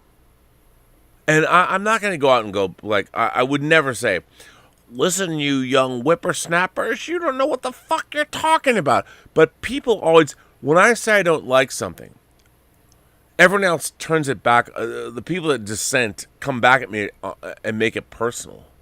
Yeah, that's weird. And I'm like, no, it's just the world we live in. And I'm like, I don't come back and go, well, fuck you. The whole thing is, I'm thinking I'm like, because I'm like, you guys, here's my problem with the modern age. I just want scholarship. You know, if you're gonna call me an old man railing at clouds, I've seen not only all 25 Bond movies, I've seen the 1954 TV version of Casino Royale where Barry Nelson plays Jimmy Bond, and La Chiffre is played by one of the great Le Chiffre or whatever. Le Chiffre is played by Peter Lorre. That's 1954, so awesome. and it's like, and then Casino Royale in '67. It's so, And what's like I understand. Well, you're an old man. Your opinion doesn't matter. I'm like, you haven't even seen half the things I've talked about. Right. You know, when I rail about Star Trek, I'm like, you haven't watched the original series. You haven't seen shit. You don't know anything. And you haven't read it in the original Klingon. Exactly. And while I won't go on Twitter and be like, you guys don't know what you're talking about. But you don't. Okay. You don't know what you're talking about. And that's fine. But what I find interesting is when I was a kid, I'd go to conventions and all kinds of things, and I'd meet older people that knew what they were talking about, and I'm like, I don't know what the fuck they're saying, but if I stand here long enough and listen, I'm gonna learn some cool shit. I'm gonna learn some shit. And that was nowadays. That's not the case. Everyone thinks they're the defenders of the realm. Yeah, we have Wikipedia, and I can look it up in 5 seconds. The problem is, it's not always correct. Well, and not only that, I mean, the Bond franchise is something that, as a kid, it was an event. You know, tonight on the ABC Sunday Night Right. Movie, Sean Connery is Connery. Ian Fleming's James Bond 007 in Diamonds Are Forever. Yeah, it was a big deal. And so it became, it was, I think what's really weird about the modern age is that people on YouTube, people on social media, they are the center of their world. That's fine. But all those things that are outside, like I love No Time to Die. I'm like, great, you should love that. Great, that's fantastic. Love it. But the fact is, have you seen the previous 24 James Bond movies, and can you compare and contrast what you liked about No Time to Die with everything else? And what I don't like is, I don't need to, I hate pulling this card, but I'm like, I've been a James Bond fan for 50 years. So I saw my first James Bond movie in 1977. I worked in home video starting in 1980. Rob, I have a serious confession to make. I did not watch any of the new Craig Bonds until yesterday. I watched Casino Royale. I know. Okay, listen, I'm sorry. Right off. Steve, you're out. You're out of the family. I'm bringing my nerd. Steve, hang on. Why did you wait so He's long gone. to watch them? What was your hesitation? You know, just that. No, you know what? Okay, I'll bring him back. Okay, Steve, tell us. So I just wasn't on board with the new Bond. But Yeah. On board, like what? He didn't like park his ship in your harbor? What does that mean? Right, the same. Yeah, no, I missed it. I totally fucking missed it. Right. Mm-hmm. So I watched Casino Royale. I'm like, okay, this is a good movie. It's a really good movie. Love this movie. All right. And then I watched Skyfall, and I'm like, What about Quantum? You didn't watch Quantum of no, Solace? I skipped right over that garbage. What? You like that one? Okay, I am a Quantum of Solace apologist. I love Quantum. To be honest, yeah, fuck it. I will come out to all of you. I'll fucking watch, dude. I'll watch it. But Fucking love Quantum of Solace. Love it. Robert, do we have more super chats? Yeah, we do. I'm sorry. We do. Yeah, I'm sorry. But to be just real quick, Skyfall, Yes. not a good movie. Okay, Steve. Yes. I flew to London No, I know. to see With Skyfall. Trichet. Now, well, no, he came down. I didn't with him. Yeah. He came down from Norway. Terrier Yeah. and Julie came down. Charlie de Lazarica. We all went to the Leicester Square. How cool the is Odeon that? Cinema. It was fucking dope. Awesome. But now let me ask you this: Mm-hmm. why didn't you like Skyfall? You know what? I'm not a huge. So here's. By the way, I didn't like it either. Here's a thing about me. I'm not a big fan of action movies in general. They have to be really good. They have to be very. You're a thoughtful. hopeless romantic, aren't you? I am. Yeah, I know. So I I didn't like that part, and it felt really disjointed. Just for me, it's all look, it's all subjective, and we can have these arguments all day long, but By the way, it didn't land for me. can I just put a pin in the idea that all art is subjective? You can try. It's not. It is. It's not. No, it's not. People's opinions are subjective. Okay. Art. And that changes the dynamic. No, the idea. Here's the idea. The idea that people think art is subjective means that everyone's opinions are valid. They are not. No, They're not. I totally. Art is not subjective. There is a greatness in art. You know what? If you say you don't like the Mona Lisa,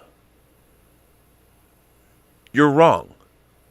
And human history has proven you're wrong. Now you can show up in the brief time you have on the planet Earth and be like, well, the Parthenon is just not that impressive. No. I don't like that shit. I agree that there. See, here's where I think you and I will come together. I do think there are objective truths. Right?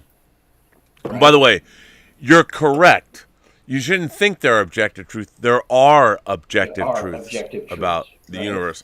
And the only reason that people tell each other that art's subjective because they want to convince themselves that their opinion matters. And not every opinion matters. I get that. And I respect that opinion.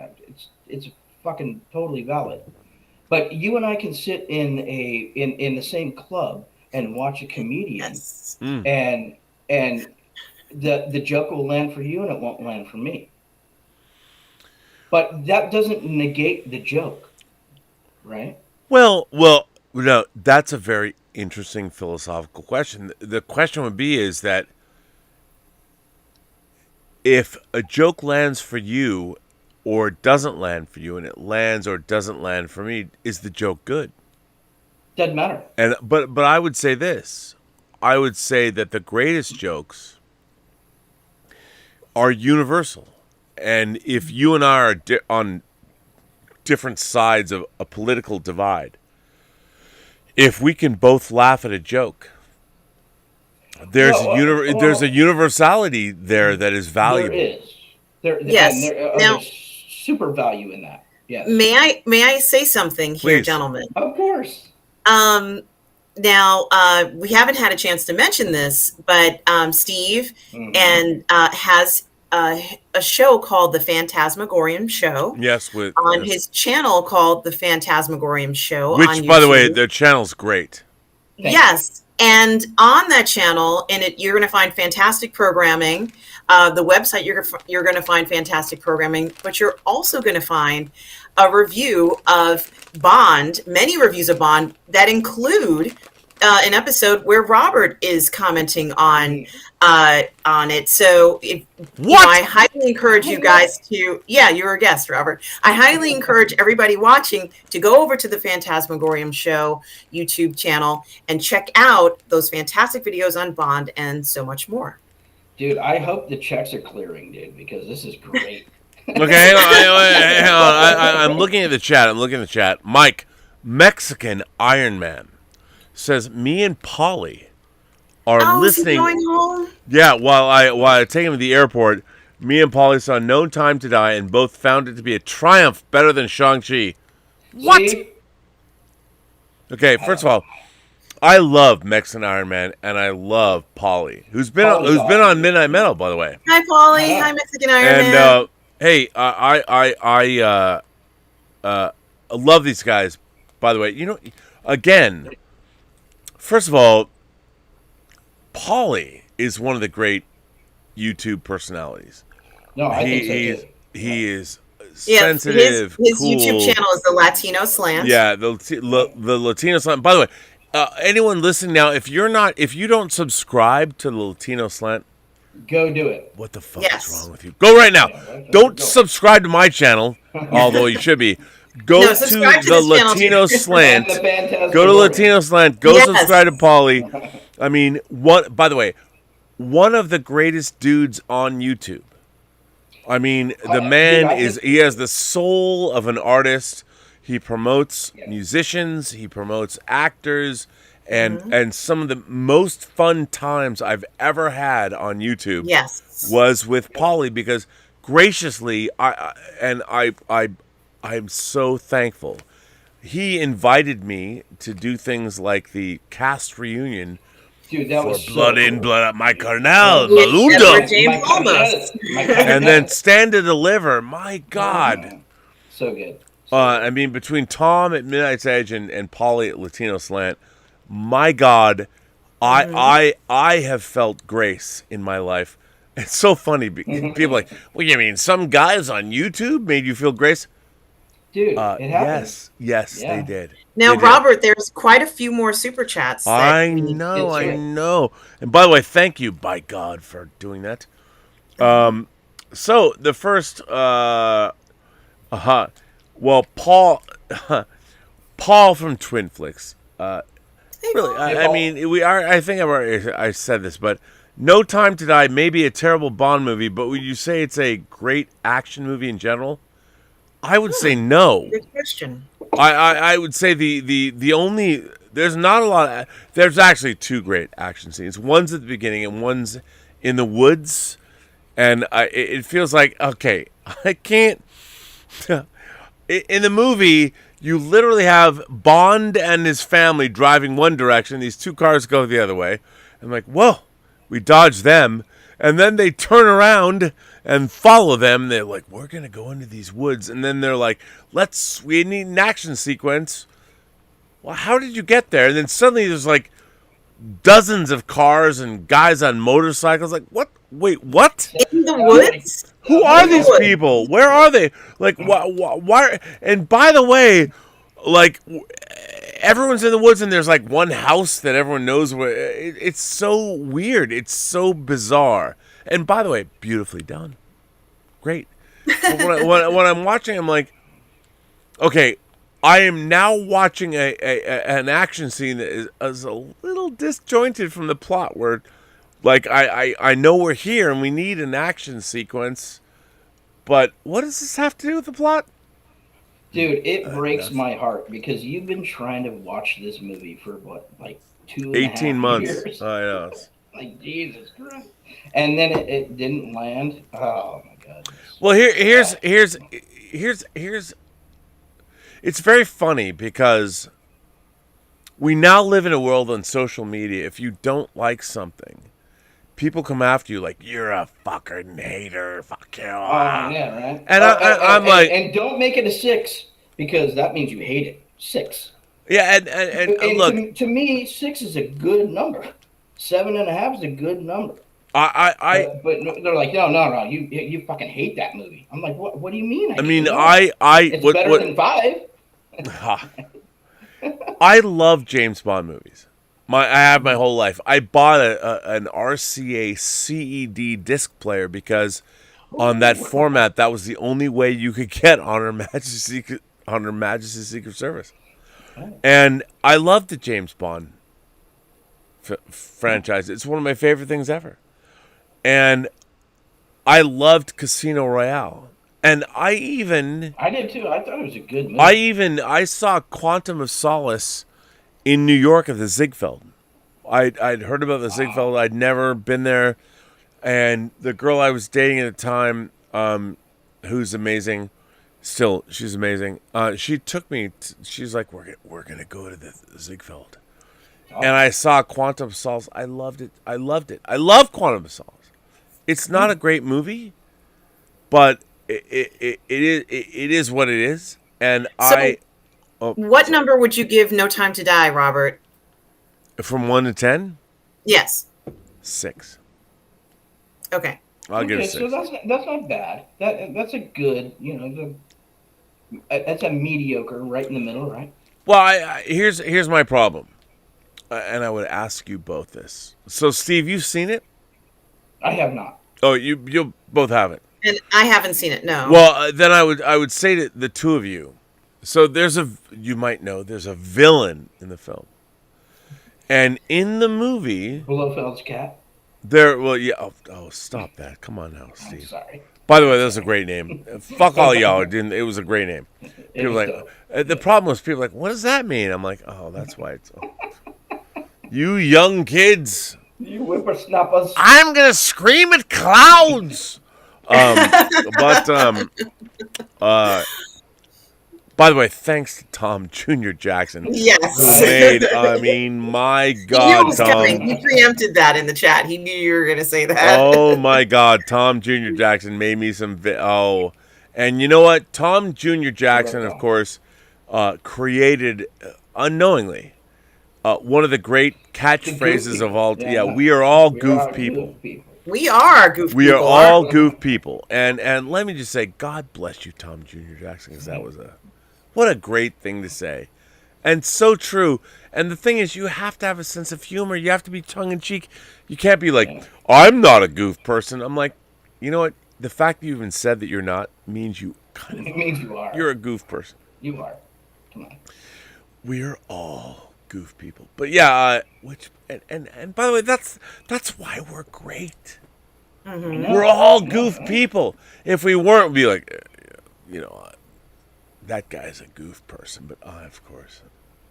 I also want to give a shout out to Catherine Cook, who is one of the hosts, right, Steve, of Gadgets, Gizmos, and Martini's Gadgets and Guns. And by the way, Gadgets and Gizmos. And I've interviewed Catherine for PGS All Stars. And, Catherine is very knowledgeable on everything, Bond, and a lot more as well. She is a very, very smart lady, and she's exactly why this community is so great. Yeah, it's savant-like level stuff. She breaks down every movie. Oh, you should just go see it. It's on our channel, and they're really good. She's an incredibly smart woman, and that's what makes this community great. Yeah. I mean, it really is. And because this is what I was saying. Earlier when we were talking about, just go make something. Make it.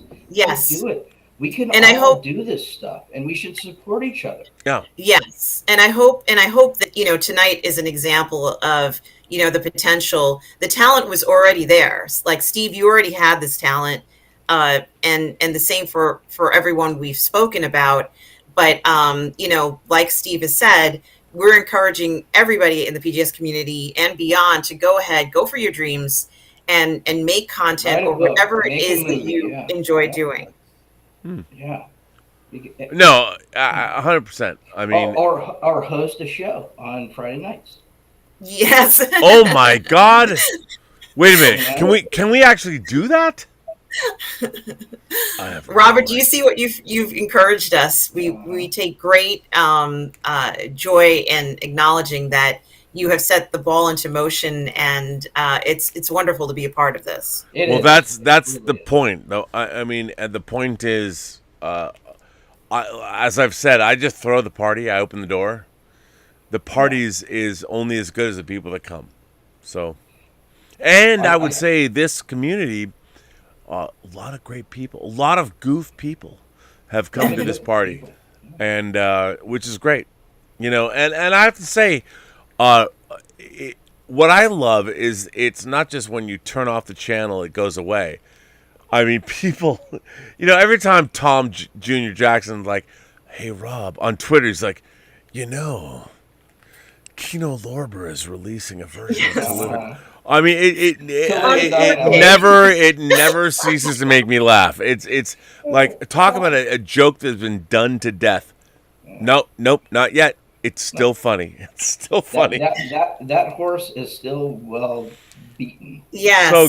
So good. And I did also want to mention, Robert, one of the other topics you have in the title tonight is about gatekeeping. And I can tell you personally, going to the con this week, I saw absolutely no evidence of gatekeeping whatsoever. I have been to other events where I have seen that in the past. Okay, but wait. I didn't see any of it. Now, let me stop you. Go ahead. There is gatekeeping. Maybe not at that level, but at least, Okay, in Steve. sphere, Steve, there's let some me ask gatekeeping. you this. You're saying there is gatekeeping. I I think would so. like you, if I might, Hmm. how can you define what is gatekeeping? Well, Please define it for our viewing audience. well, I'm not an expert, but what I feel gatekeeping is, you don't have the knowledge that I have, so you can't enter, right? So I have a certain level of, let's say I've read every comic book Right. from Marvel, right? By the And way, I agree with you, but here's what I ask you. Are you actually preventing anyone to go anywhere? no, well, no, but there are forums, Of right? course, of course. Where where it's, if you don't have a certain level of knowledge, you're a plebe, or whatever it is, dude. But No, I'm with you so on, but I'm with you in on, that but in but that sense, there's gatekeeping, but I don't think there's gatekeeping. I mean, like onto YouTube, anybody can make a YouTube video, right. right? Here's what So I why. guess I don't understand the question. Well, here's what I object to, because I get called a Star Trek gatekeeper all the time. Why? Because you have an opinion? Yeah, but also I'm like, what's funny to me, I'm thinking to myself, I'm like, How are you gatekeeping? You don't own the Star Trek label. no, I don't, No, I but don't understand but that. and That's nor a, do that's a I. weird. I'm on my channel. I'm like, hey man, people see Star Trek Discovery as their first show. I'm like, I'm all supportive of that. But Yeah, it's totally good. what's very interesting is we now live in a world where I think everybody believes that we're all equal, that our knowledge or whatever,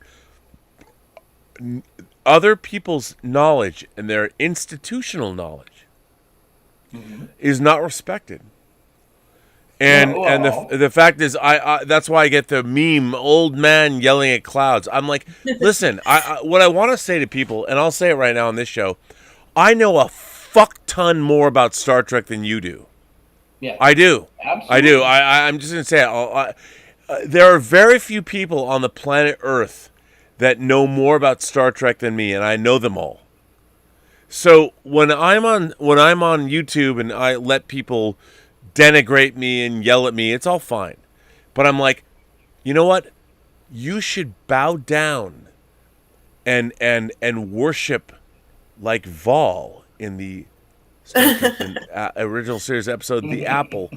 I mean, I'm just saying that you need to give me the benefit of the doubt, and if I don't like something, That's. I'm not I saying think you don't have to agree with me. What I'm asking you to do. You hit the nail right on the head. But let's have a debate.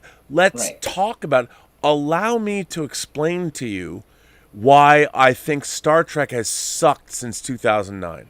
You hit the nail on By the me head, bro. saying it, I'm not taking away from the fact that if you like Star Trek Into Darkness, I'm not going to tell you that fucking horrific film that is goddamn awful on every level, except the filmmaking level.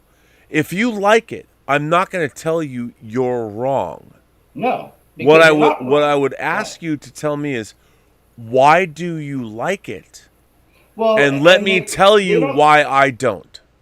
They don't owe you an answer, and that's fine, and you don't owe them. Well, no, no one owes it. But I'm talking about if we're Right. going to get in debate. Sure. If we're on Twitter and I say I like something, you come after me and go, "Dad, you don't know what the fuck you're talking about." I'm like, okay, well, that's what Twitter's about. Let's have a debate in 140 or 240 characters. So are people saying that your gate? I don't even understand this, but you're gatekeeping Star Trek. Why? Because you know what you're talking about. Well, I'm most having of a the hard people time they don't understanding know. that. I'm just an old man shouting at the clouds. Well, They don't even know what I've yeah. done. They have no idea. They have And no what's idea. amazing, here's my favorite thing to do, is I'm like, I wrote and directed a movie that starred William Shatner. People are like, you did not. You did. That's the world we live in. I'm not saying it's the greatest movie in the world or whatever, but I did do it. So, you know, and I'm like, you know, what, and what I find really interesting is the original series is being denigrated by the people that are making modern Star Trek. They're like, well, you know, the original series is quaint and whatever. I'm like, okay, Akiva Goldsman is like, here, I'm directing the first episode of Strange New Worlds as I slam down my Oscar on the table. I'm like, dude, you know, it's not like you made a horror movie that didn't burn up the charts. Don't think I should be excited about what you're going to do about Star Trek. You've already destroyed Uhura, Mbenga, Number One, Nurse Chapel. You didn't make new characters. You just used legacy characters to bolster whatever it is you're going to fucking do. Now, Robert, I noticed Martino has sent in some super chats. Well, we're so far behind on super. You know what? You mean Martino Simonie? Yes. Okay. Can we just stop for a second? Yes, we okay, can. Hang on. I'm gonna go. Like, hang on. You just wait, because this will be fun. Okay. You two talk amongst yourselves. We will do that, Robert. We have a great time. I have to figure this out myself. I am. Yeah, go ahead. I'm sorry. So, Steve, tell me what's coming up on the Phantasmagorium show this next few days and week. Well, we're still doing the Bond shows. So we did the lead up to No Time to Die, and I think tomorrow or maybe tomorrow afternoon. And if I can get Rob to come on, that'd be great. We're going to do the spoiler chat, so that should be fun. No, it sounds fantastic. Is that the Playmobil one? Yeah. Oh my gosh. Lord. Robert, is that... Oh my... Look at his face. He actually looks like he has a look of joy over his face. Martino, you are something else, Martino. I think you've made Robert very happy. Okay. So... What? I don't know, you guys. I couldn't hear what you were saying. We were talking about the Phantasmagorium show, and Steve was mentioning that there's going to be an episode where you've been invited on to be a guest on the Phantasmagorium show. Yep. Yes. No Time to Die live reaction or whatever. So it'll be fun. Mm-hmm. I'm in. And Robert, now you have, we were talking about Martino's super chats is very generous tonight as well. If you could read them and tell us what you have there on your lap. So, and I mean, we have a member of the Post-Geek Singularity named Martino Simonie. I've never met him, but I will say this. The man's a baller because every picture you see is like, he's got a smile on his face and he's smoking a cigar. Now, my father had a cigar balancing on his lower lip the entire time I was alive. So I know that just the pictures I've seen of Martino, we've never actually met. I don't even know what his voice sounds like. I do know he's building or rebuilt or has a Lotus 7 from the opening of The Prisoner. So Martino is a big fan of both Hot toys and fully articulated. So he made sure that both myself and Az, heel versus babyface, he bought flat out got us the Playmobil Enterprise. For those of you who don't know, I don't know if it's German. We had Lego, but we didn't have Playmobil. And Playmobil was like a European kids toy thing. Well, so in September, Playmobil released this. Wow! Look at this thing! Oh my gosh! By the way, there's an entire they released. You can go online, go to YouTube and go Playmobil Enterprise. It's like adults drinking wine, going, "Look at my toy enterprise."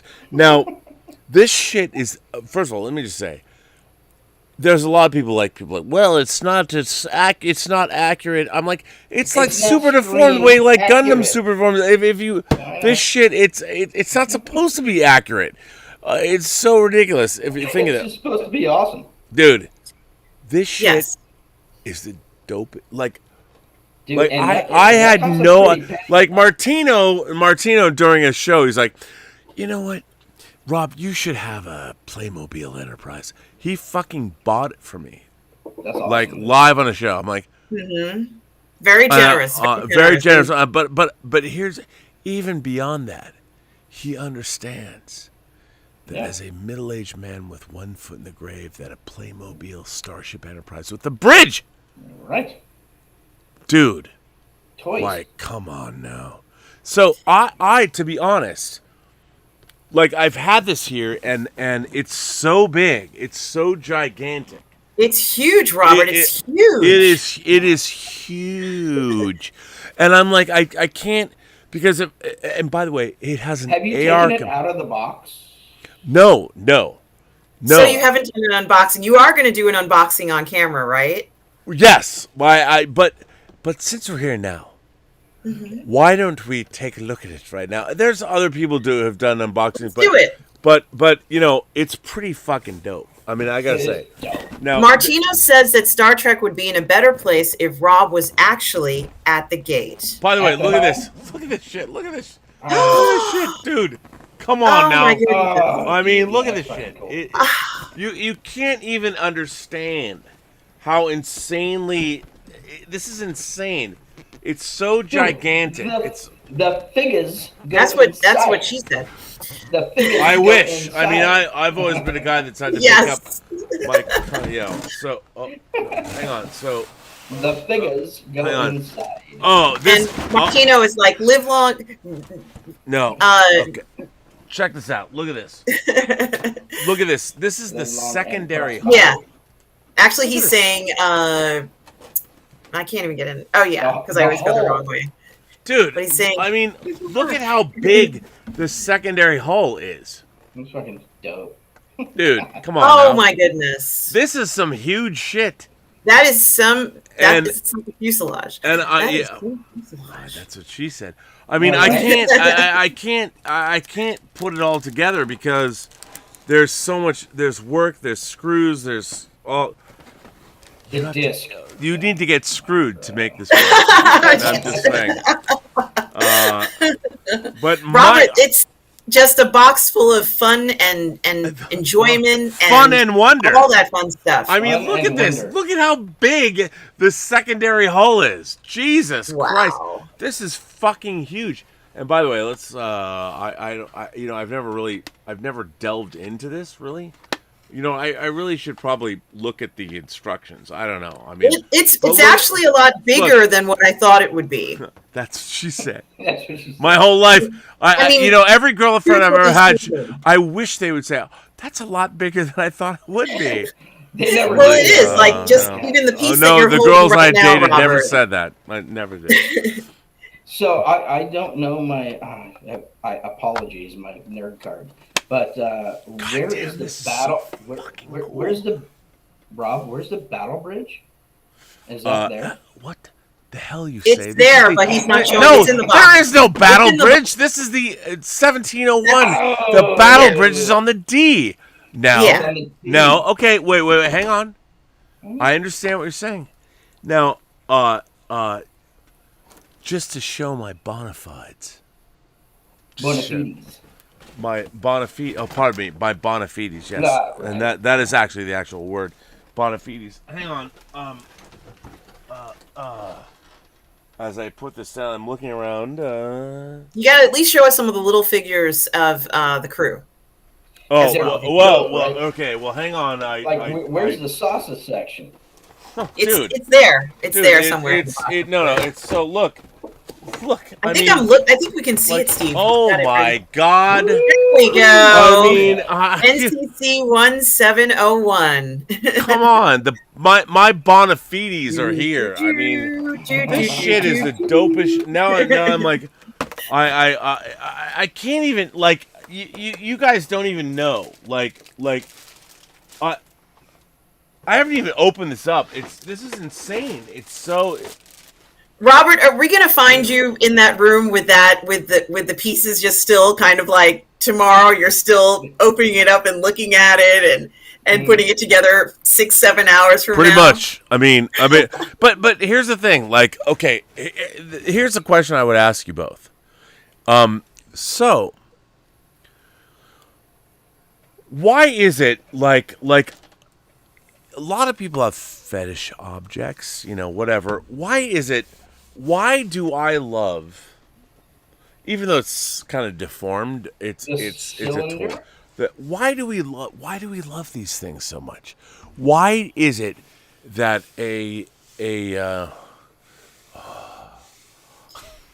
why is it? I'm just kidding. I'm kidding. Come on, it's a joke.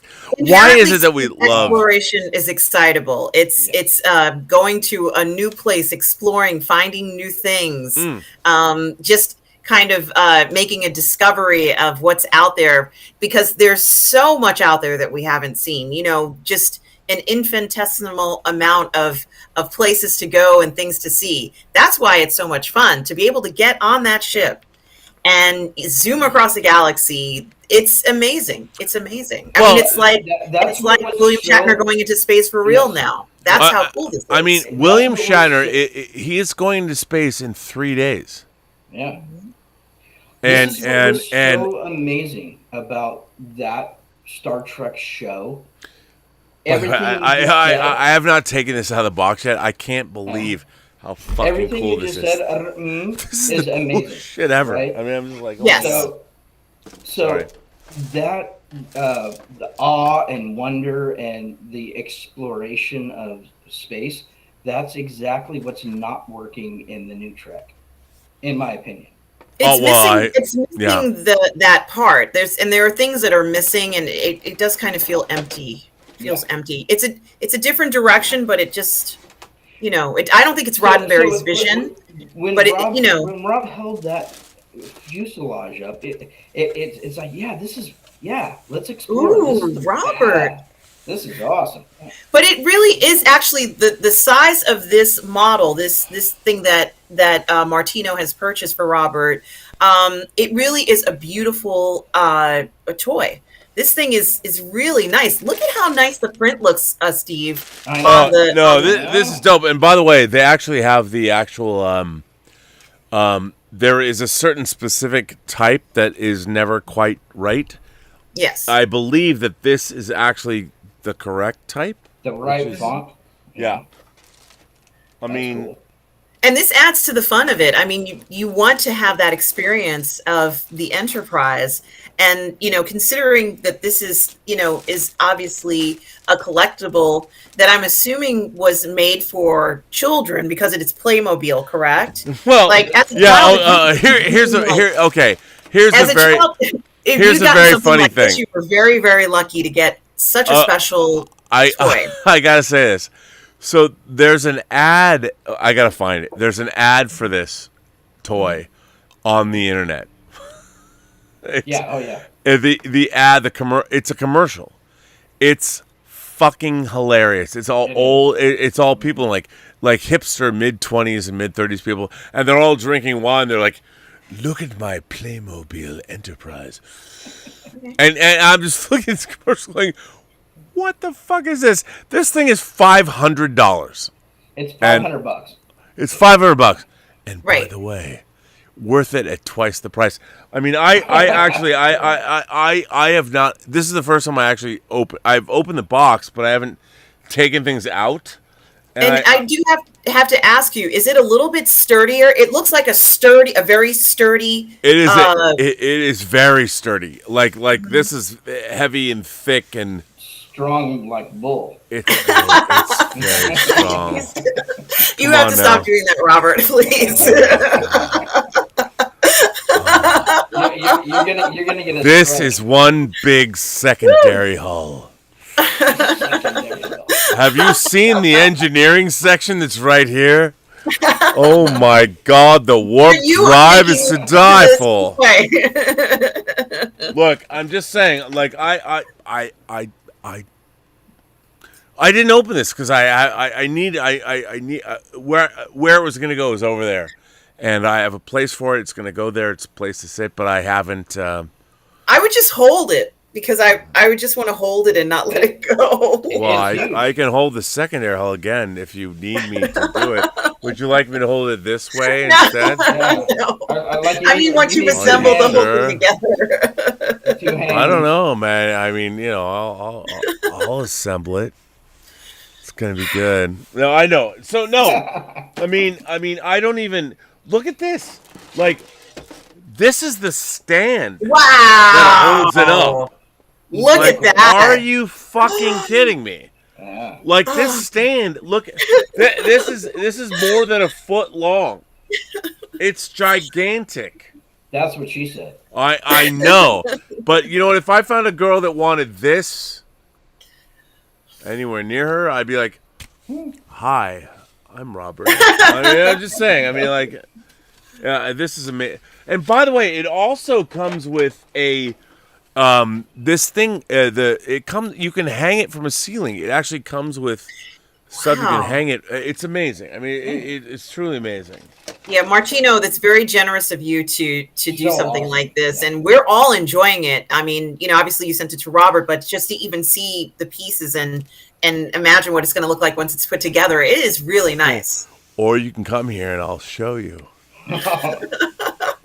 This secondary hull is it's terrible. I cannot be sacrilegious for my fetish object. Don't threaten me with a good time. Oh my God. Let me just say, Martino Simonie, I've never met him, but he's invited me to come to Europe. He lives close in proximity to on the Italian-Swiss border, and he lives close to the actual dam where GoldenEye was shot, where the opening stunt. Oh, wow. Yeah, and he's also apparently rebuilding a Lotus 7 from the beginning of The Prisoner. Now, all I know is photographs of him, and there's a picture of him with a cigar. To me, he's very handsome, flamboyant. You know what he is? He's like you know what he is in For Your Eyes Only. He's, to me, Martino Simonie is the Topol character from For Your Eyes Only, like the good guy, not the Julian Glover asshole, but the Topol character, or better yet, the Tracy's father in On Her Majesty's Secret Service. Here is Martino Simonie. He's like, she needs a man to dominate her. I mean, that's Martino Simonie is Tracy Vincenzo's dad in On Her Majesty's Secret Service. I've never met the man, but that's what I imagine him to be. Amazing taste in toys. Yes, and I also want to mention that keep in mind that the Burnettwork has been showing its own exclusive, as produced by Steve, Star Trek series called Set the Stun. Hey. Yeah. So if you guys want more of that, in addition to Robert's wonderful insights, Steve's show that he does with Scott. Set the Stun. Series 7. Let's call it what it is. Scotty is he's the star of that show. Yes. I disagree. He's a very flamboyant, great person, but it's the two of you. It's the joint venture. By the way, Polly from Latino Slant. Hi, Polly. Polly says, I'm half asleep at the airport. No Time to Die. I loved it. Hey, Hi, Polly. We love you, brother. Come on the show, man. Mm-hmm, yes, and Paulie did mention in a broadcast that his wife Romy is going to be appearing on a show coming up on television. She's already very successful and a wonderful actress. Yeah, but he did mention it on one of the shows, so just keep an lookout for Romy Diaz. And she's very cool, and yes. I would love to have Paulie on the show because I'd love to talk to him about Latinx. Yes, half of my family is from Mexico, and I would love to have that conversation because. And you should. That's not it's a weird term. So I would love to have a show about that. Wow, there's Looking forward to it, Steve. I didn't realize how many people have been firing in super chats. We should deal with this. Yes. Wild Man Beyond sends in a super chat and says, the only franchise that has become a modern example of a good reboot is Cobra Kai. You know what? I don't think you're wrong. You're not wrong about that. Cobra Kai is really well done. Really well done. Mm-hmm. I would say Lance, and again, Lance Bergsven, I'm sorry if it's a Norwegian name and I'm getting it wrong. Lance Bergsven says, it looks like you switched to beer, Rob. What is your brand? Well, dare I say this? I am partial to Mexican cerveza myself. Dos Equis and Corona are amongst my favorites. Well, Lance, I used to drink a lot of... I'll admit to you, I drink a lot. But I on Midnight Metal, I've decided not to drink like I was drinking. Because, look, it's not fun if at the end of the night I'm like... That's not good. Not good. And I would say last weekend was a great example of what Midnight Metal can be. And Lael, we had two great shows. I thought were some of the great shows we'd done. Yeah, we worked hard for the money that weekend, Robert. We worked hard. That said, I would say this. Yes. But you want to know the beer that I was drinking? What is your beer of choice? It's not my beer of choice. It's Allagash. That's very fancy. Yes, I am a big beer snob. So, is it an IPA?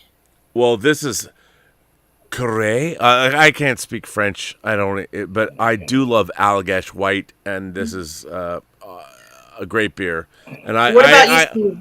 What is your beer of choice, if you have one? Well, as a beer that I would drink generally, I mean, it is Allagash White, or it is something, or I love Belgian beer, something like anything like a Belgian White. Belgian Whites are great. I love Belgian Whites. Yeah. I like Modelo. Steve, what about you? Modelo, but by the way, Modelo is great, and that's a great Mexican beer. Mm-hmm. I love that. It depends. I mean, beers are just like wines. There's so many of them, and it depends where you are. Kirin Ichiban. Oh, well, that's a Japanese beer, and I love Japanese beer. I also like Singha, which is a beer from Chinese. Thailand. Or yes. Or yes. So that's a good beer. Anything with mosaic hops, I'm down. Oh. Nice. Do we have more super chats? No, Robert? we have so many. There's so. I'm looking at my God. Let's follow right through them. Well, Paul from Twinflix says, "No Time to Die may be a terrible Bond movie, but would you say it's a good action movie in general?" I would say. I think you read that one already, Robert. Did I? I would say no. But I would say okay. No. You're right. I probably did. It's no Squid Game. Tom Jr. Jackson says, "Rob, I hear there's a pic of you yelling at clouds. Might there be, Tom? I don't know. Where did that come from? Might you have done it? Oh, our friend Throg, the man who saved my bum during the pandemic. Throg sent me boxes. Not just me, but me and the 3 ladies that live in this house. If it wasn't for Throg... all the toilet paper. I don't think our bums would have been as clean as they were. Thank you, Throg. Right. Monsignor Throg Marin the 36th sends in a tip and says, hello. Well, Throg, hello to you, but my God, even to this day, I still think of you when I wipe my ass. And I think that's, Merci beaucoup. Yeah, thank God. Louis Terrasas said, hi, Louis. Bro, please don't let Campia punk you. The Bond model is messed up because of wokeness and the Me Too era. Well, Louis, I you know- don't agree with that. yeah, what do you think, Steve? I understand where some of this a lot of there's As a lot Chris of Rock wokeness said, out I ain't saying he should have So- killed her, but I understand. Yeah. So, dude, I get it. I get there's a lot of anger out there, but I don't think this is where you should. This isn't the hill to die on. By the way, the movie is not that way either. I mean, the characters, Bond was not denigrated at the. He was not. No, it was but fine. that was the meme. So Yeah, no, I agree. It's unfortunate. But what Louis said, there's a lot of people that have written to me today. It's very funny because John and I were on. First of all, let me just state for the record, I have amazing respect for John Campea. And, he was the first person that called me 3 years ago and after John Schnepp died and asked me to do his show. And he has been a great boss. He's also a great straight shooter. And I've seldom worked with people in the entertainment business that have the integrity that John Campea does. Mm-hmm. He's a really good guy. It's hard to find here. Very much so. Now, if we disagree about movies, does that make him not a good guy? No. I mean, I think that's why I will never totally agree with him. He and I are coming at the world. We come at the planet Earth. That's why the show works. I mean, yes. You're yeah, if everybody agreed all the time, it would just be boring. Yeah, and I think a lot of people don't quite get that. I mean, I have to say, you know what? I've worked with a lot of people in the entertainment business. John Campea is one of the... If someone said, of all the people you've ever worked with, who has the most integrity? I would say John Campea is one of those people, right at the top of that list. And what's funny is, if you don't like John or you don't like me, and you don't have to like us, but sure. understand that off screen as people, I mean, John Campea loves his wife. John Campea busts his ass to make the show the best for the viewers. He's always buying new equipment to make the show look better.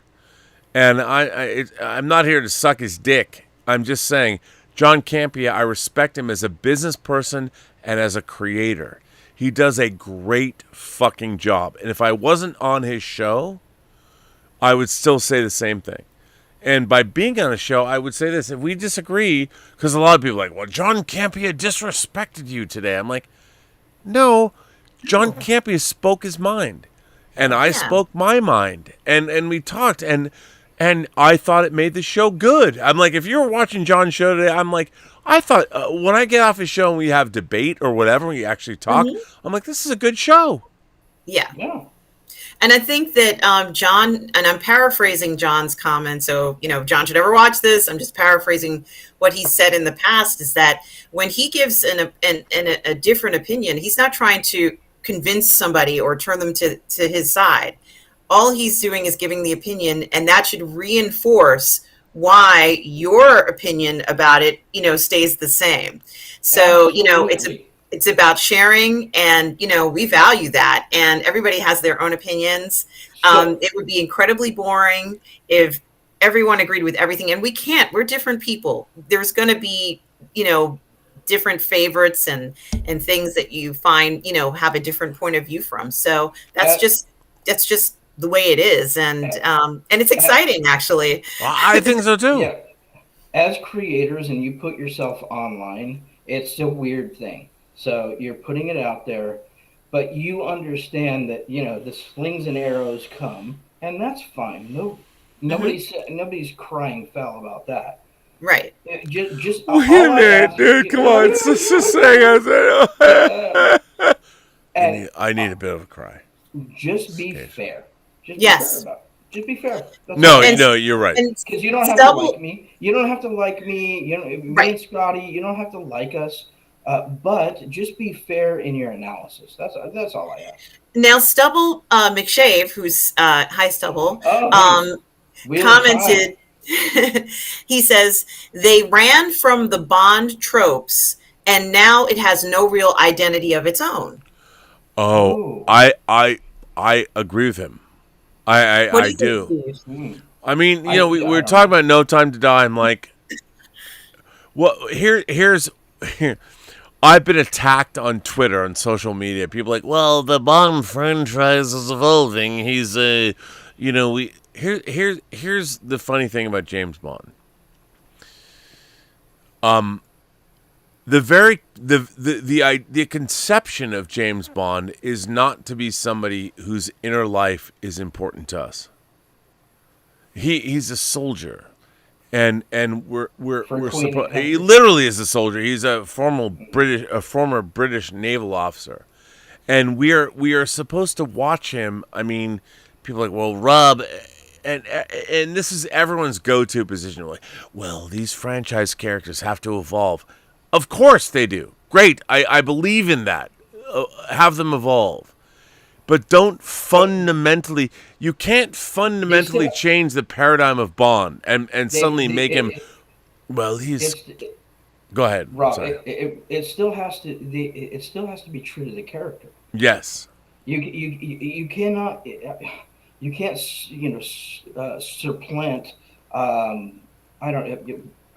I'm going to say this is going to be really clumsy, like wokeness or whatever, or the days, whatever the days, trope is, to in disservice to the character. You have to make these characters. We fell in love with these characters because they're good. Yes. You know what I mean? Yeah, and not only that, I mean, they're heroes. Like James Bond is a reason why these stories get told and retold and told again. Mm-hmm. Yes. Well, and 66 Starship Alien says, terrible Bond movie ? Ugh. From a generic moviegoer only, real Bond fan reviews say 6 to 7 out of 10 equals a good movie.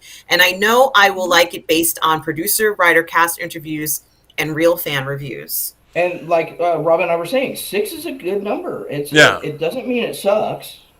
I mean, no James Bond movies suck. They're beautifully made. There's great craft and all this.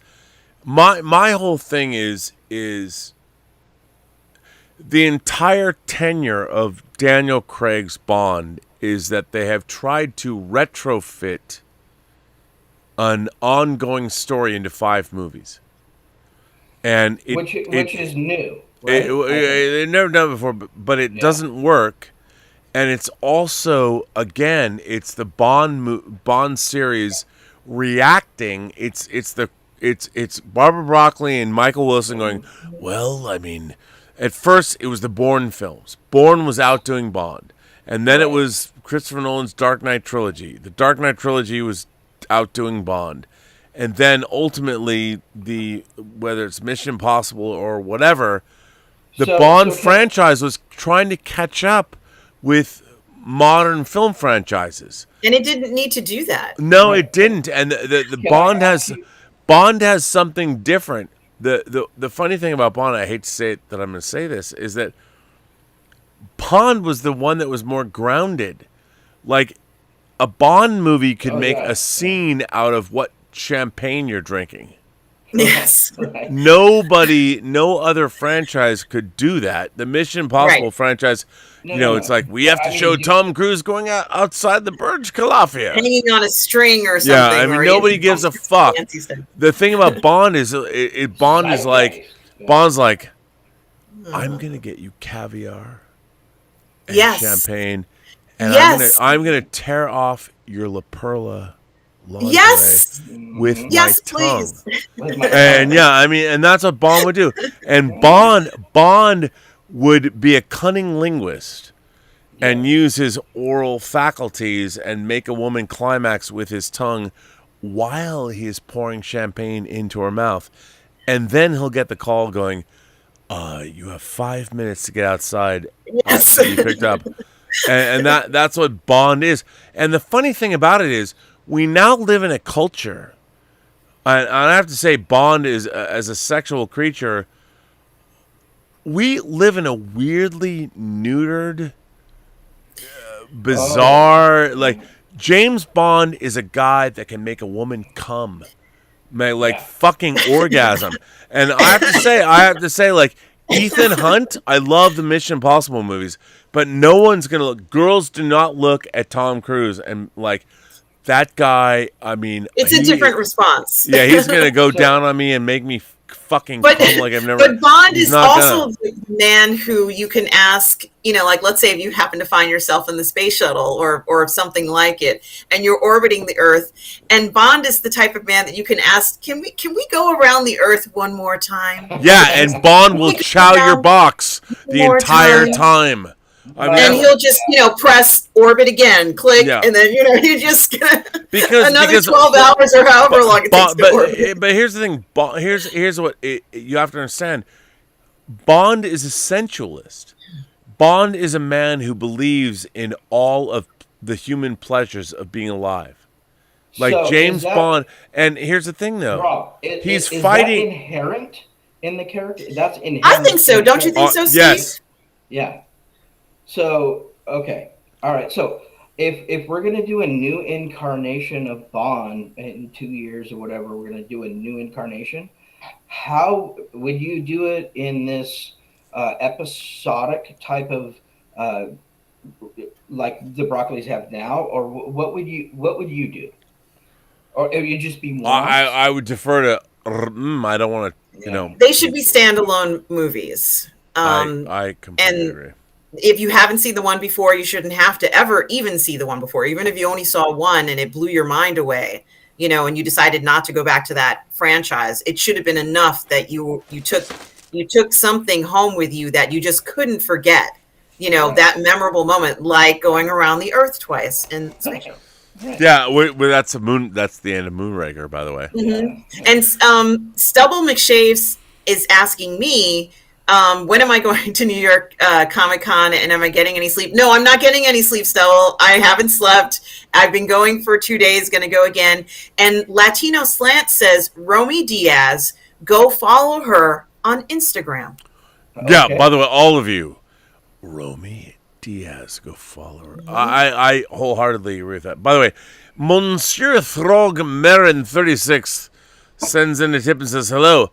Well, that Throg made sure my ass was clean for 6 months, so thank you. Because I'm one of those guys, I don't leave skid marks, just so you know. Louis Terrasas sends in a super chat and says, bro, please don't let, Campy punk you. Well, that's where we were before. Yeah.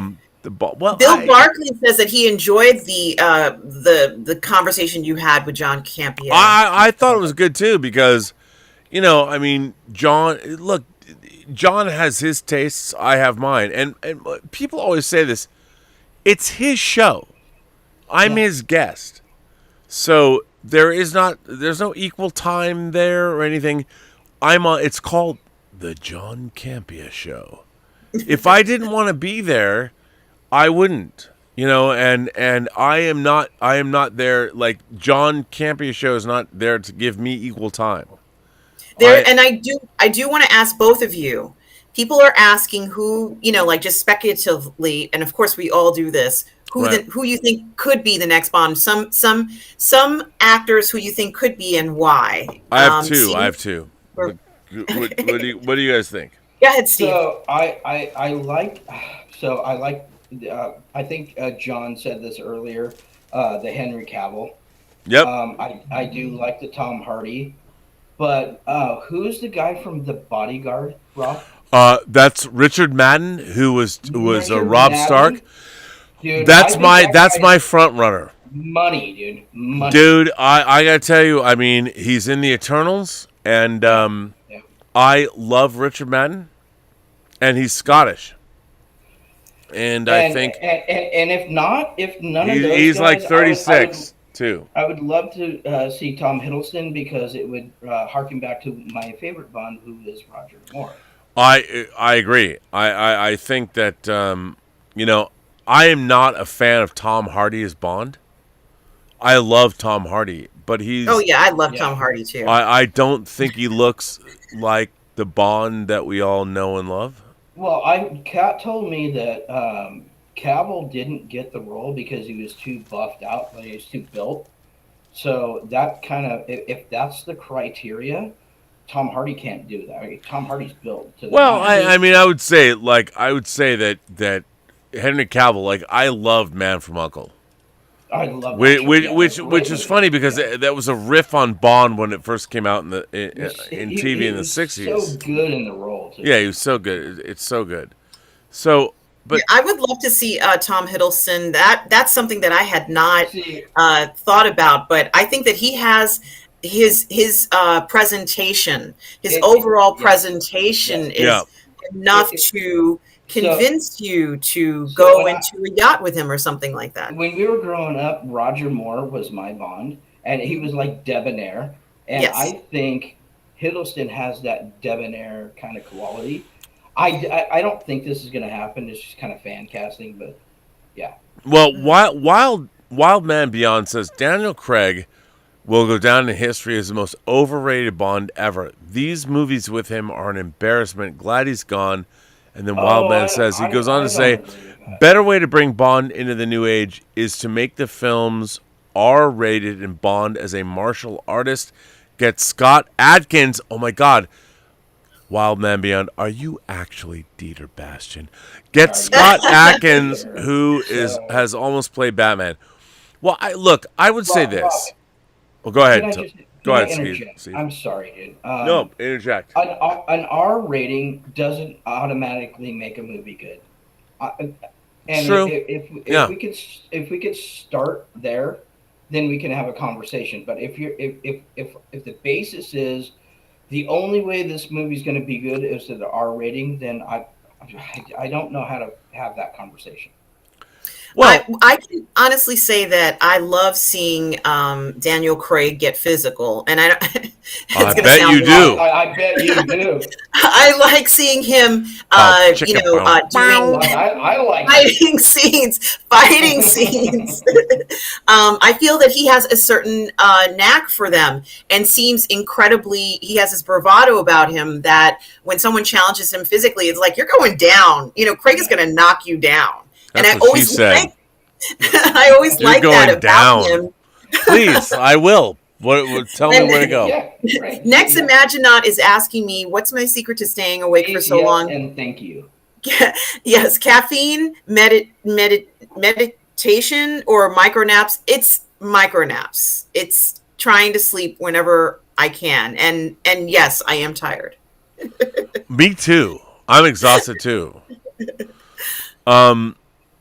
Well, here's what I find interesting about the James Bond character. James Bond was, first of all, a literary character written by Ian Fleming in the 50s. And he's not a complex character. I mean, you read a few books, you understand where he's coming from. And what I find strange is that in the modern day, people are like, well, we have to... Yeah, we have to give him an inner life and all this stuff. I'm like, why? I'm like, you don't have to do that. It's escapist fantasy. It always was. And what's strange is the 5 Daniel Craig films. I love Casino Royale. It's great.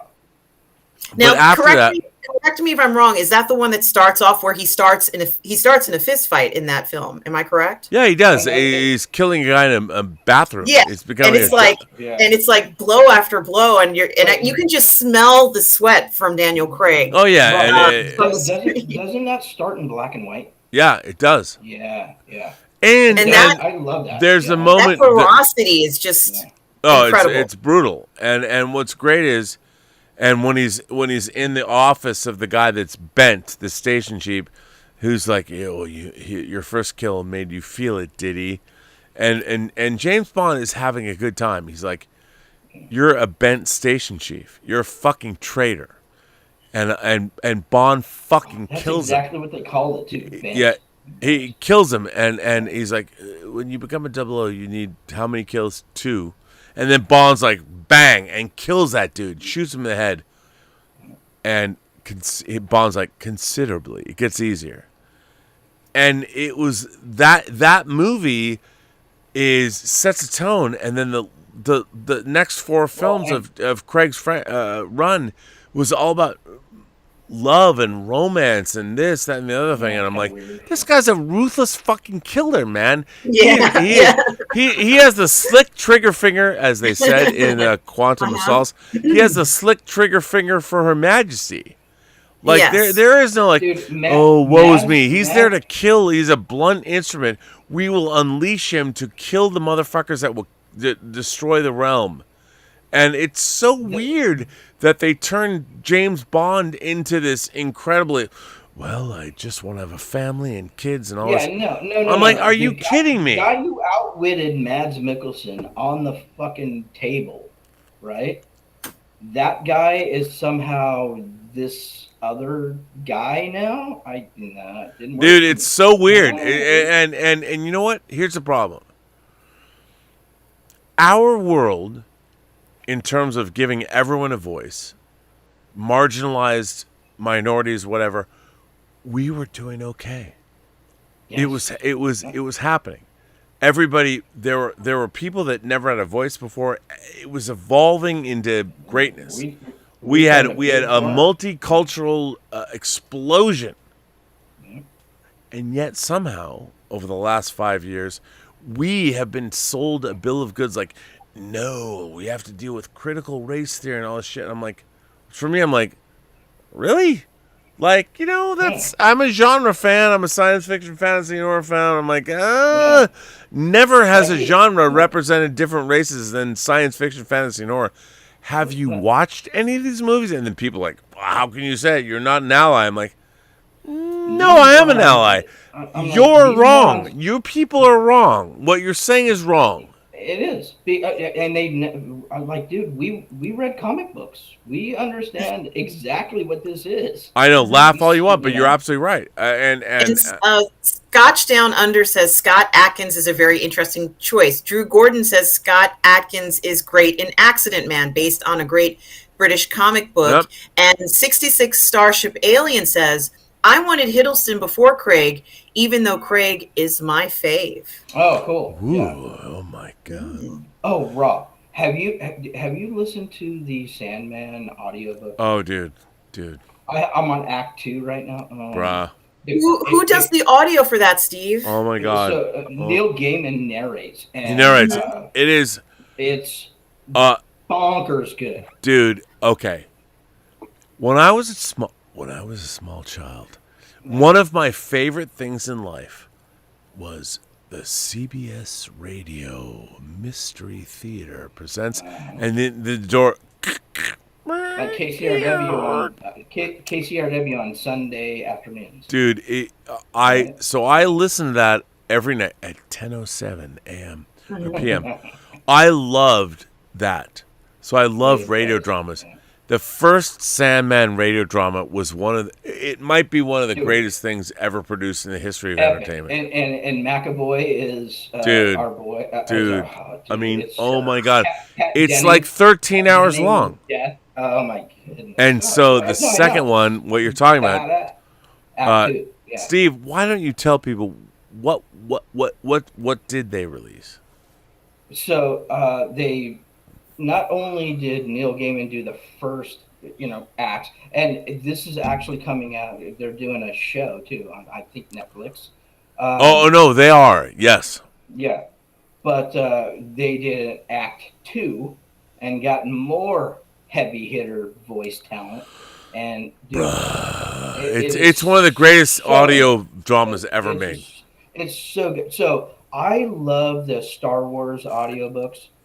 Yes, because they produce them. There's sounds and sounds. I love the sound effects. Yeah. No.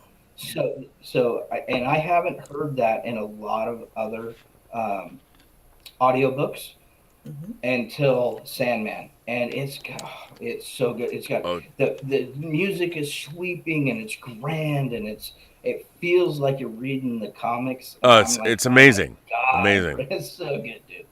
I wanted to I've actually listened to like the Ahsoka, which was the first audiobook that I listened Oh, to. love that. Yeah, with Yes, it yeah, has the woman who plays Ahsoka, Ashley Ashley Eckstein. Eckstein. Yeah, she awesome. And yeah, that was fantastic. But nothing can beat the sounds in the background of a, let's say, a fantasy science fiction novel. Oh, They yeah. just bring it to life. I mean, it is practically like a radio production, because you're expecting to hear now all those sounds that go along with it. But in particular with Star Wars, with Star Wars, and Steve, I know you've listened to quite a few. You're expecting to hear all the sounds. You hear the music. You hear, John Williams, music in that, and it's literally like if you were closing your eyes, almost as if someone was telling you what the movie was about with the soundtrack in the background. It's just remarkable. But and then having Mark Thompson do all of the voices. Oh, yeah. Yes. Oh, dude. Yeah. Yes. So, anyways, Amazing. this isn't that. This is more of a radio play. Yes. It's so good. It's so good. Like The Flash or something like that. And Dude, James it's so good. It's so good. And James McAvoy is such a good dream weaver. And they, like if it was a TV show or a movie, they have these read-throughs, and sometimes they do record the read-throughs. So, it's like, it's kind of fun to hear people, doing that, even though there's no music in the background. But there's a few artists. I really wish that we could do that at the Burnettwork, is kind of do some sort of radio show, or We'll get like there. a Burnett We're show. getting there. We're getting there. Yes. We'll do it. I would love. But I also I wanted would to mention- love to do that. Love it. We should do it. And I also wanted to mention, Steve, I noticed that we got a super chat from Norwegian Kryptonian, who I happen to know who that is. But I did just want to mention that one other show that's on, before we wrap it up for the night, one other show that's on. Wait, it's only 2:30. Come on, what's up? Yeah. Well, I just want to make sure I mention it before you get to the super chats, Robert. One other show on the Phantasmagorian show that I feel compelled to mention is by one of our favorite PGS members, Terje. Yeah. And Terje has a show. Steve, can you please tell us? It's Cult Classic Movie Corner. Movies. Cult Classic Movie Corner. And yes, and on the show, Which is great. Terje revisits some of the best and entertaining cult classics. And recently he did one that I think was just phenomenal, was when he interviewed was he the screenplay writer, Steve, for Howard the Duck? So Ernie Trinidad is making a documentary movie called Howard the Duck, making a documentary about Howard the Duck. Good. And we had him on. He was a lovely guest. It was awesome. It was a really fun show. Just to, kind of get, some behind the scenes and, and just ask, why the hell would you want to make a movie about Howard the Duck? But wow, it was really good. It's really good. I just saw him in What If. He was in What If, What If episode. And Terje, I love it because it's not only just, these are the movies I think are cult classics, but he's exploring them too. So new ones, like he'll watch one. He'll tell you every weekend or every week what the next show is going to be about. And maybe he didn't see it, so it's an exploration for everybody to kind of. All good. Yeah, that's cool. Yeah. Thank you. Where do I send the check? No. Well, that's why I'm here, Steve. I'm trying to promote. Remember, I want to promote.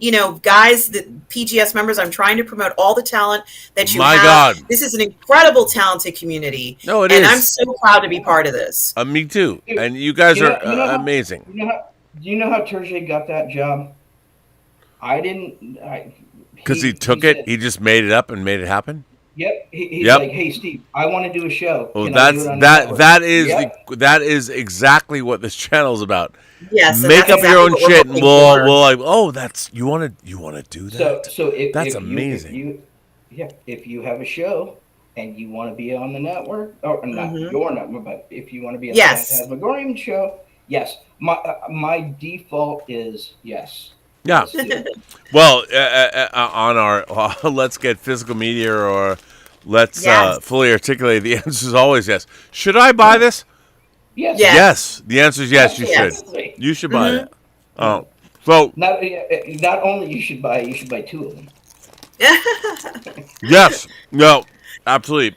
By the way, Mexican Iron Man says Quantum of Solace was great. I agree. Thank you, Mike. All right, Thank you, Mexican. We will always defend that film. And by the way, one day we should defend it live. Do a show. You and I. A watch party? No, we're just going to defend Quantum of Solace. All right. And talk about, he's got a slick trigger figure for Her Majesty. One of the great opening Bond songs ever. Be like, that song sucks. You're all wrong. Now, Another Way to Die is one of the great Bond theme songs ever.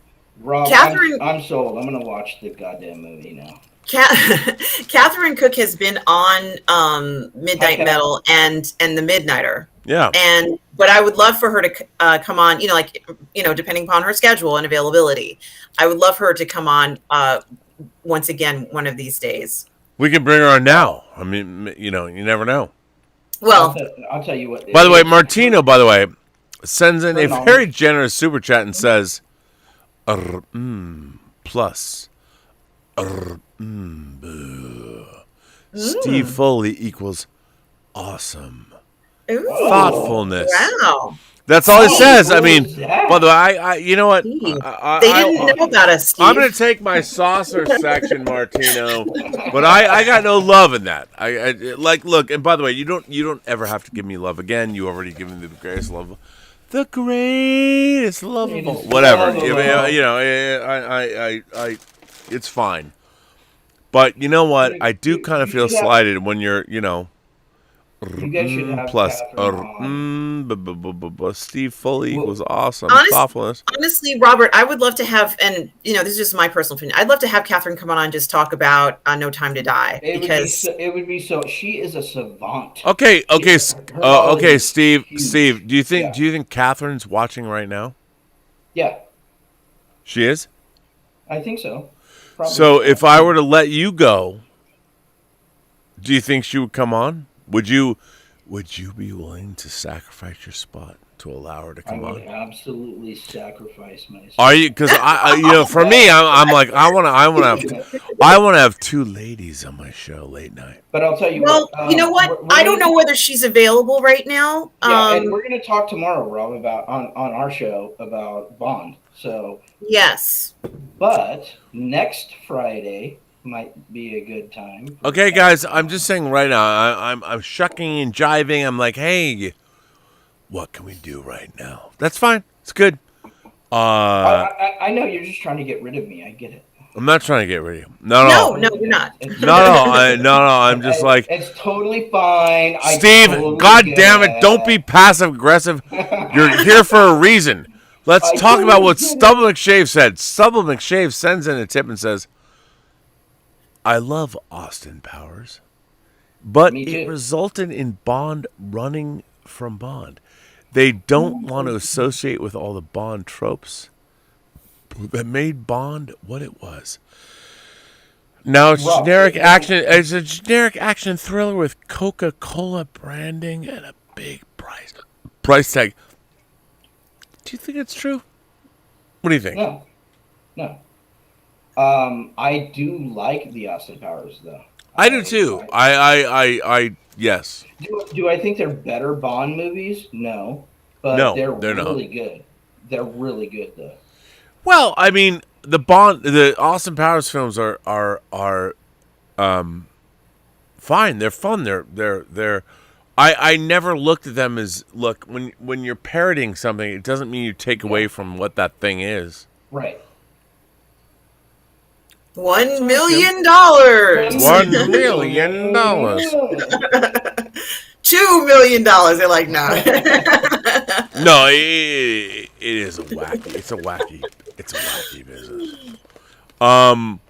What's up next? Martino, the man who sent me the Enterprise. Martino, when he's not trying to take away to the Italian-Swiss border, He says Star Trek would be in a better place if Rob was actually at the helm. I don't think so, because What? it would be. Fuck I don't you. think so. What the hell? I know. Robert. Do Okay. you actually want to be in charge of the thing? Oh no, I don't. It would be better. I'm not saying it wouldn't be. No, It here's would be totally no. better, but I don't think you want to be in charge of any of that nonsense. No. But first of all, I want to say, Martino, thank you. I appreciate your you're vote of awesome. confidence. Here's what I would. Here's my problem. My.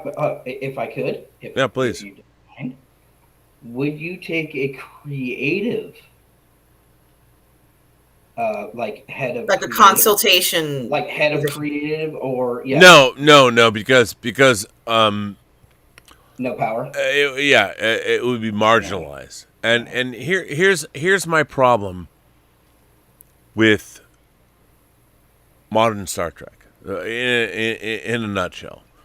Star Trek is and by the way, it's its own genre. If you don't think Star Trek is its own genre, that's part of the problem. And by the way, Set to Stun is coming on the Burnettwork, so you should check it out. Yes, I will. Yes. And well, no, it's good. You plug it all, please. Okay. And the thing about modern Star Trek is Star Trek was the original. By the way, people need to understand that Star Trek is the original series. Everything else is a derivation or something else. And you'll be like, well, it's campy. It's from the 60s. It doesn't matter. The original Star Trek is from the 60s. And all decisions need to be made coming out of that show. People, well, Rob, Next Generation and Deep Space Nine and Voyager and Enterprise. I'm like, look, man. Those are great shows. They're great, but they're all variations on a theme. Derivative. They're because it happened. The original Star Trek is Kirk, Spock, and McCoy. It's that dynamic. It is that dynamic between those three men. And you'd be like, well, you can if you want to reboot them, make number one a woman. Make one of them a woman or whatever. I don't care. That's fine. Do that. But what you have to do is tell us a great, great story. And that's the crux. It is the crux. And the fact is, the people that are in charge of making Star Trek now are, let's call them, not the most. Well, they're not the smartest tacks on the board. They have a different vision. No, that's fine, but they're not going story first. Story has to be first, and they're not telling good stories. Tell good stories, and yes. all of the other shit you want to do inside of it, all the activism or whatever the hell you want to do. If you tell a good story, you can do all of that. Yes, and it could also be a good story, even if it's not Gene Roddenberry's vision. But Yes. they are clearly not going in Gene Roddenberry's vision. Well, yeah, I mean, look, the story format, isn't one that I care for. I mean, Gene Roddenberry died in 91. And the people that all worked, I mean, we're talking 4 years into Next Gen, and the writers of Next Gen and Deep Space Nine were great writers. Yes, they were, and they were all working under, say what you want. You can hate Rick Berman all you want, but he was tasked with making sure, in his view, Roddenberry's universe was intact. Right. And whether you believe he did a good job or not, that was what he was trying to do. And I think for the most part, he was actually, under those parameters, pretty successful. And I think so too. Yeah. I'm not a Berman hater. I actually thought I don't know him, and I don't know all the inner workings, but I thought under his tenure, we got really good. No, and I have to say, I mean, I was adamantly opposed to him until I got to go to his house and interview him. Wow. And yeah, I This is Rick Berman? For the Yeah. magazine? yeah. No, it was on. It's part of the Blu-ray documentaries we did. Oh, yeah. And one of the great things about sitting down with him was, and I've interviewed a lot of celebrities over the years, and people I like or don't like, or people who've been in things that I've loved and they were not good in them, and so interviewing Rick Berman was a highlight of my career. It was amazing, and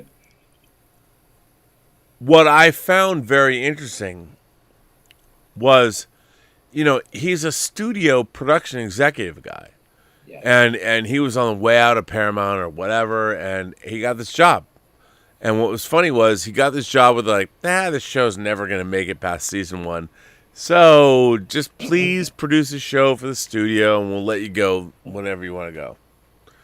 So he did. That's basically what happened. And it was like, so Rick Berman, who wanted to leave the studio and not be a part of it anymore, sees this performance by these actors, and he's like, well, that was pretty fucking good. Like, should I do that? And he did. He stepped in, and it was Excellent. It was excellent. It was excellent. And that's the thing. I mean, it's like, was that a good thing or bad thing? At the end of the day, here's what I believe. And please weigh in on it. If I'm full of shit, tell me.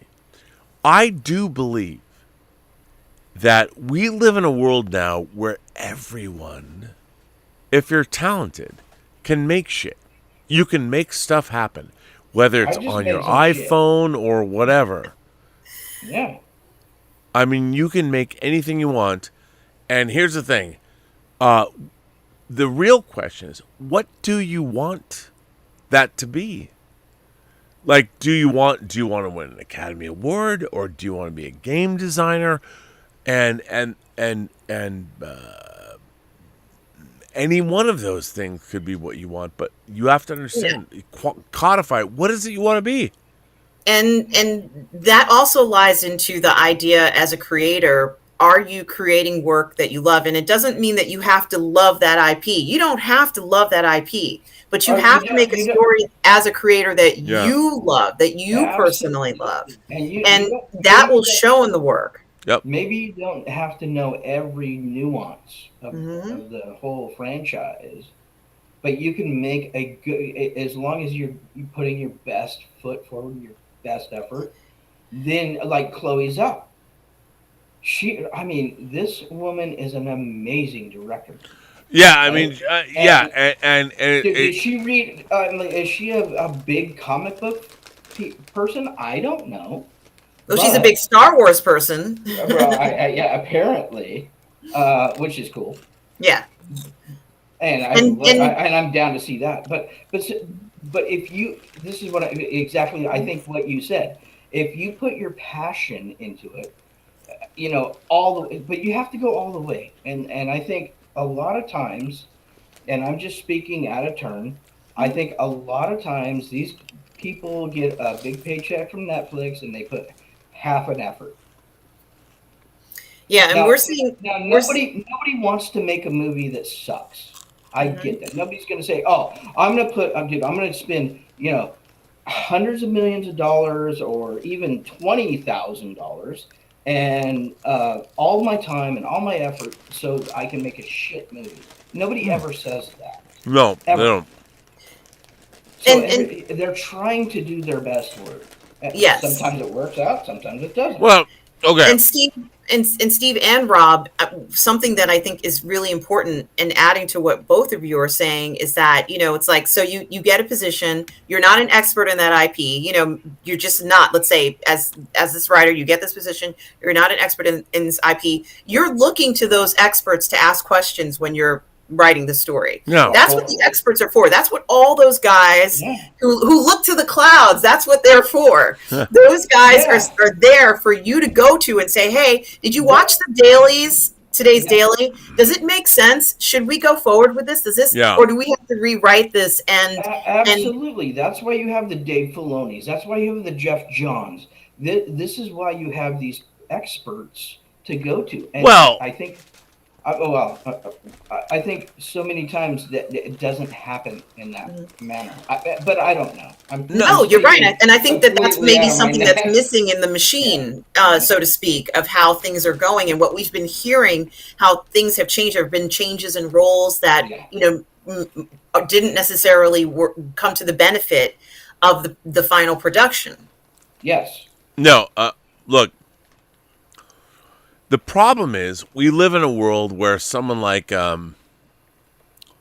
Joaquin Phoenix makes Joker, or take your pick, some actor meets a person in a hotel room or whatever. We now live in a world where we would rather tear down our icons than exalt them, than hold them up. Oh, yeah. And I see that metaphorically as our entire civilization. Like, why is it that dude, is this a product of the internet, of the thumbs?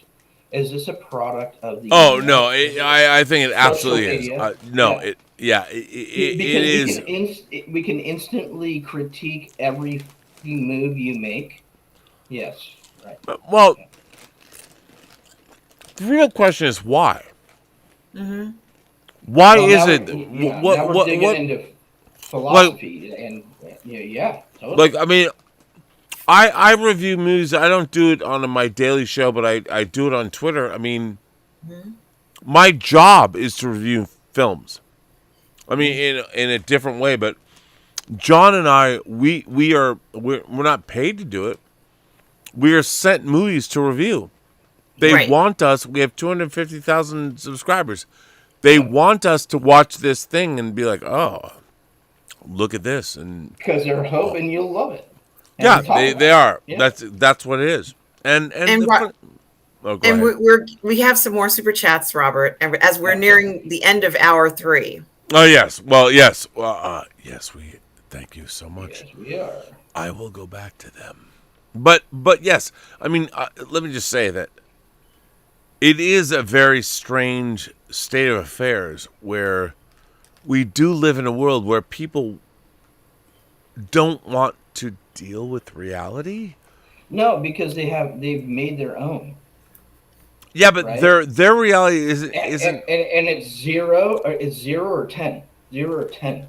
I know. 0 or 10, it's nuts. You either like something or you hate it. And because it's so tribal that if you don't like my movie, then fuck you, and not only fuck you, I'm going to get 15 other of my friends on Twitter to say fuck you too. And not only that, they will photobomb your reviews on Vimeo or whatever.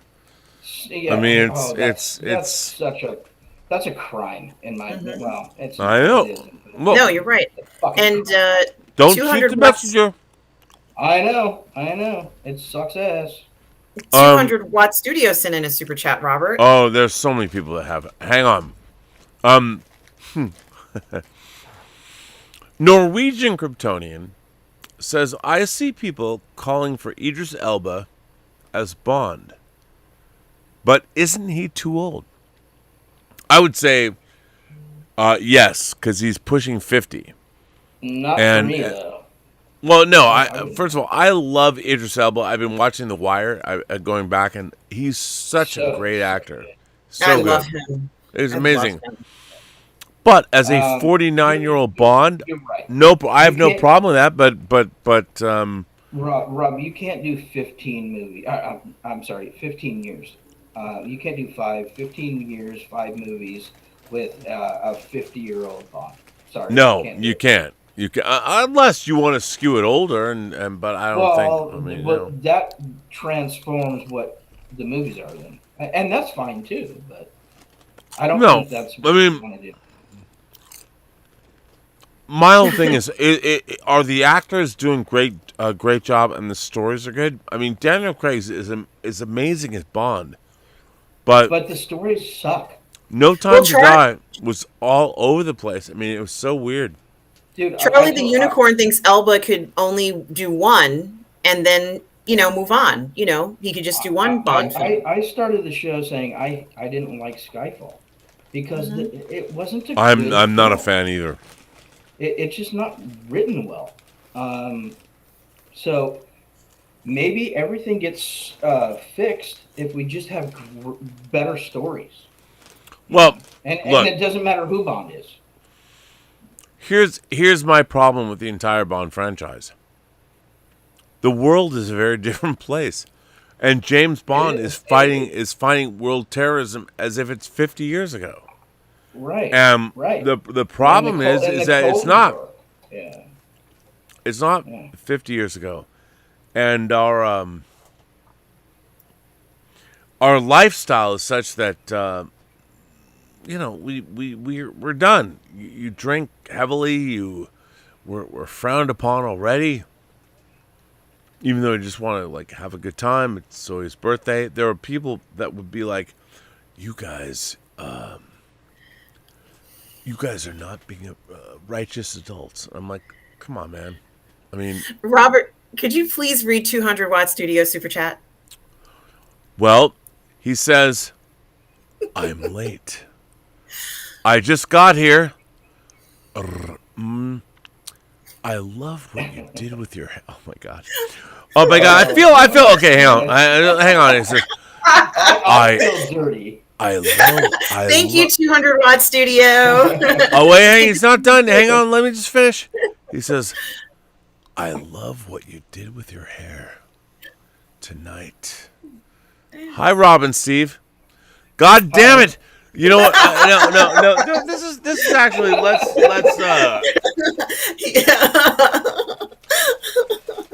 let me ask you. Hang on one second. Let's actually make this a question. So we all love 200 Watt Studio. He's an old school member of the community, but clearly, he has got a crush. He has a thing for you. Oh, you think so? Oh wait, hang on. Let's ask. Does 200 Watt Studio have a thing for? I don't know. Gosh, I don't know. I don't know if I'm a very insightful man. I'd be like, yeah. How many licks does it take to get to the center of a tootsie? Oh, come on now. I think that's a little on the nose. It's not how many licks; it's how fast you go. You go to 85 beats per minute, up to 120 beats per minute, and come down. And do you use your fingers at the same time? Yes. Just saying. I mean, not that I would know anything about it. I'm just could be. So, I would ask you. Yes. Are the men on this channel who want to meet you, and are those advances unwelcome, or better yet, I'll flat out say it. If a guy wants to ask you out on a date, what does he have to do? Don't do it on Midnight Metal. I can't answer that question on a live show. So I'm sorry. No, I'm not saying specifically like. No, please send Boston, Mass. 02134. Send Zoom. I don't mean that. I'm like. Box. Apparently, I mean you have many fans, and why shouldn't you? You're a beautiful, vivacious, intelligent woman. Many suitors, as it were. Thank you. So forget it. I mean, I can't. Let me just tell you about all the amazing emails I get. Like, will you be my boyfriend? I'm like, yes, I will. No, I don't say that. But so now I would say, Steve. Yes. Tell us. We have to protect you. But if you lived in a fortress, who would have a shot? Could anybody ask you out and you'd be like, yes, I'll totally go out with you? I would have 200-watt studio. I couldn't give you an answer. It would have to be something private with the gentleman in question, and I could give him an answer to that. Okay, well, Good for wait, you. hang on. Is there a gentleman in question? Is there a gentleman? In the No. wing? What's the question? No. Can we go on to more super chats? Yes, Charlie the Unicorn. Oh my God! said- Okay, fine. Charlie the Unicorn wanted to know whether I met up with Lael. Yes, I met up with Lael and Latoya T and Vinny and one other really nice person at New York Comic Con today, and we had a great time. It was fantastic. Thank you for asking, Charlie the Unicorn. Awesome. Oh, Okay. by the way, is it full in person or is it half virtual? It was in person. Yeah. Oh, cool. No. Yeah. Totally. But we had to wear masks at Comic-Con. We had to wear them. No, I know. It's New York. You have to, right? The passport and all that. Yes. Wow. Let me just reiterate Martino only because when I see Martino's name, I'm like, Yeah. have you seen my primary hull?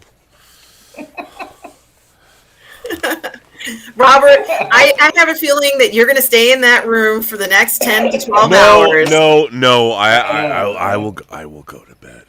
Well, Robert, it is 3 hours now, and I think that we've discussed everything we want to discuss tonight. Wait. We have, but Yes. there is super chats. Yes. So, Martino, I don't know if I said this already, but I just want to read it again because Martino's like, You know what? It's all I said. Forget it. I mean, my God.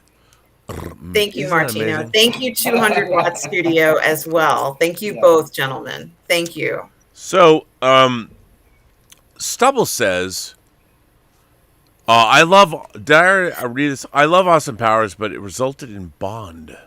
Well, I already said this. Running for Bond. Yes, you did. Yeah. And the funny thing about that is that's kind of it's the theme of this show. And even Barbara Broccoli said, when we live in a world where Austin Powers exists, can you do grandiose James Bond villains? And I think that then they snapped back to do the realistic characters. Do you think that was a good thing? What about Bullshot? What about Bullshot? I think it's called Bullshot, or it's like a parody of a James Bond style character that came out, and that was like in the 60s when that one came out, right? So he's been parodied, in different ways for a long time, and I don't think the parody jeopardized the franchise at all. But we're not trying to introduce a new thing. This is James Bond. We can do whatever we want to, right? I actually don't like what she said there. That I'm like, dude, no, yes, go big and bold. Why not? The question is do modern audiences want that? Well, that's a tricky wicket, right? Like how, or a sticky wicket. Yes. How?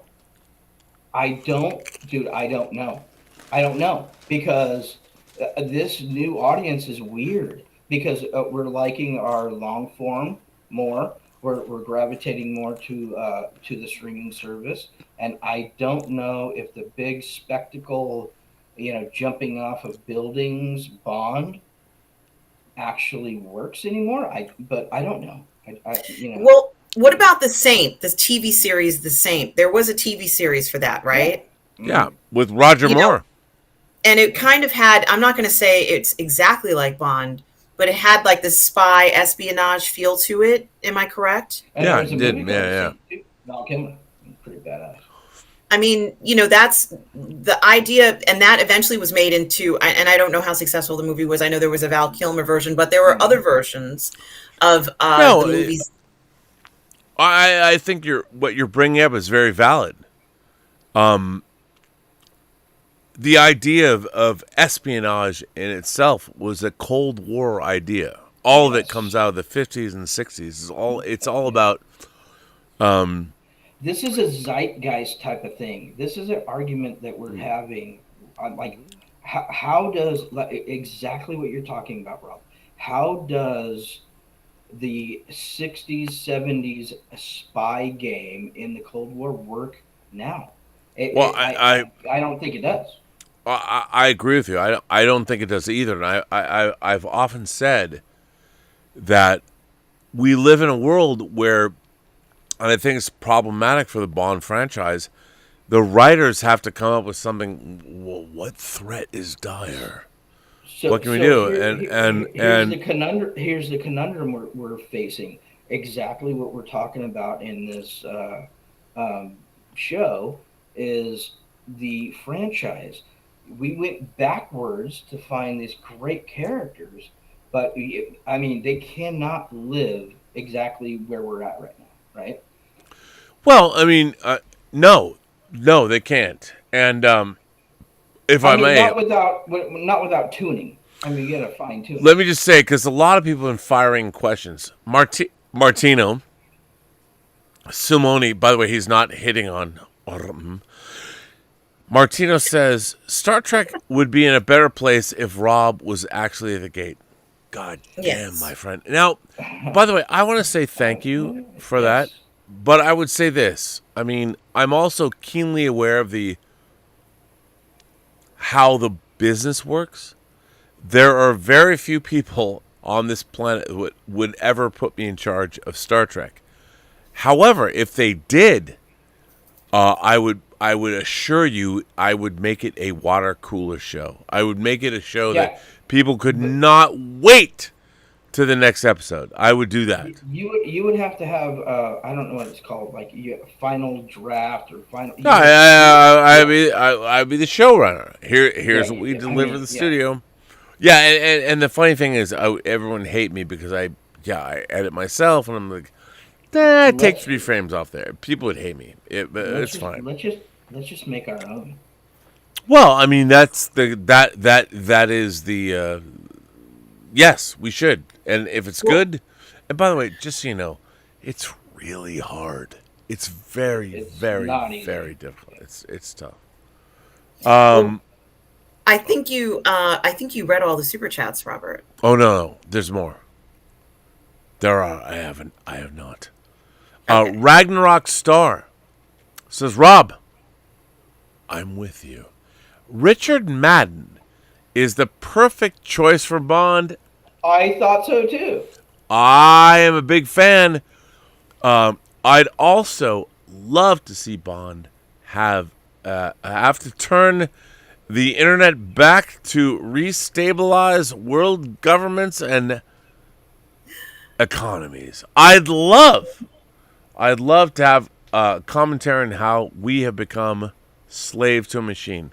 Dude, it'd be dope. Like with the anonymous stuff, it would be awesome. Well, I mean, I would think Anonymous could be the great villain of a new Bond film. But you know what? Here's look. The problem with the Bond franchise, I wish people would get this, is that the character of James Bond was conceived in the 1950s, and as America nested up after World War II, and we created the middle class. Ian Fleming's novels became popular, and even John F. Kennedy. I love this book, and it was great. But you have to ask yourself, okay, what's really going on? Pomp and circumstance is fine, but where is your biological information going? Like your whatever. And we live in a world where and who controls that? Yeah, I don't want to get into conspiracy theories because my problem with that is they're so limited. I'm like, my God, give me an X-Files conspiracy theory where they're in cahoots with aliens who are extraterrestrial. I mean, the fact that we're like, oh my God, your drinking water is bad. I'm like, great. That's what you've done. It's fine. Whatever. Let me see. There is more. Martino Simonie. Oh my God. So, oh my God. Martino says that smile is priceless. I don't think he's talking about my smile. Yes, he is talking Even about though your mine smile. is like, hey, how's it going? I don't think Martino is talking about me. Yes, he is. No, I don't he think is so. not. Wow, don't. Wow, my own co-host is gaslighting me. Are you kidding? Come on now. Thank you, Martino. Martino is recognizing your limitless beauty. Wow, You that's have very generous, Robert. a quality of life that, let me just tell you, come on. Many men can only dream of finding someone like you in their lives. Am I wrong? I'm never wrong. So let's go back to Martino's super chat, which he says that smile is priceless. My God, what a romantic. And by the way, it is kind of priceless. Smile. Come on. Look at that. Oh, my God. Oh, be still my heart. My God. The reigning, defending. Martino sent in a large super chat, and all it is like hands like, oh, my God. Oh, my God. Oh, my God. Martino, I would love to facilitate. I appreciate your support. By the way, I mean, come on. Can we just talk about this shit? Come on, Martino. Let's talk about this. But, you know what? Facilitate is really close. Yeah. I would like to say that you already know. You already have this. You know what this Playmobil Enterprise is like. What you don't know is what can do. I get it. I understand. Dude, are there lights on that thing? Oh yeah. Oh, it lights up. Oh yeah, bruh. The whole thing, like, it's insane. It's insane. It's so cool. Martino, my God, I thought the fucking Martino's not even done. He's like, Martino says, Not even done. Blushing. Right. Are you blushing? I was, yes. I mean, I have to say, to be honest, a lot of people have asked me about you personally. Like they're like, "Come on, Rob, what's she really like?" I'm like, I don't know. And they're like, "How do you know?" I'm like, I don't know. Like, what do you? Like if I would be hard pressed if you and I we were in front of B&H in downtown New York or whatever, and going to get some equipment or whatever. If you and I walk right by each other, I don't know if we'd recognize each other. Of course we would. Yes, we would. Really? Yeah. Would we? Mm-hmm. Yes. Well, okay. So we would. But I mean, these people that are like Martino. Well, Martino, I think, has a bit of a crush. Not on me. Although that's fine too. Martino, you know what? As long as I get some great Italian sausage. But seriously, Martino does not have a crush on me. I do, though. No, on your co-host. I think Martino has a little crush on, well, what do you think? Does he? Robert, you're cracking me up. You are something else. No, I'm not. I think Martino, all the way from the Swiss-Italian border, who is restoring the Lotus 7, and I mean... It sounds very James Bond. Oh, I think Martino... what's funny is I'm like, look, man, I'm just like... I get emails every day like... do you think, like, I could send her like some Count Chocolate? Would that be good? I'm like, hey, listen, man, an '80s cereal is not quite her speed. I'm like, why don't you send her a box that's powder blue with a white ribbon on it? And everyone's like, well, what does that mean? I'm like, God damn it. No one knows what that means anymore. I'm like, fuck. By the way, for those of you who wonder, it's Tiffany. Go to Tiffany if Blue you boxes. want to win awards or get your woman to love you. Go to Tiffany and buy some shit and make sure. And by the way, don't go in there without $2,000. You're gonna spend. You might spend a derivation of that. Just go to. You're gonna go to Tiffany. Most people watching this now are gonna be like, "What the fuck you're talking about?" You won't know. I get it. I understand. Tiffany is not a girl. It's a state of mind. It's a store. It's a venerable American establishment. And if you want, and it's the way in. And if you want to take you seriously, you better show up on that date with a Tiffany box wrapped in a white Tiffany ribbon.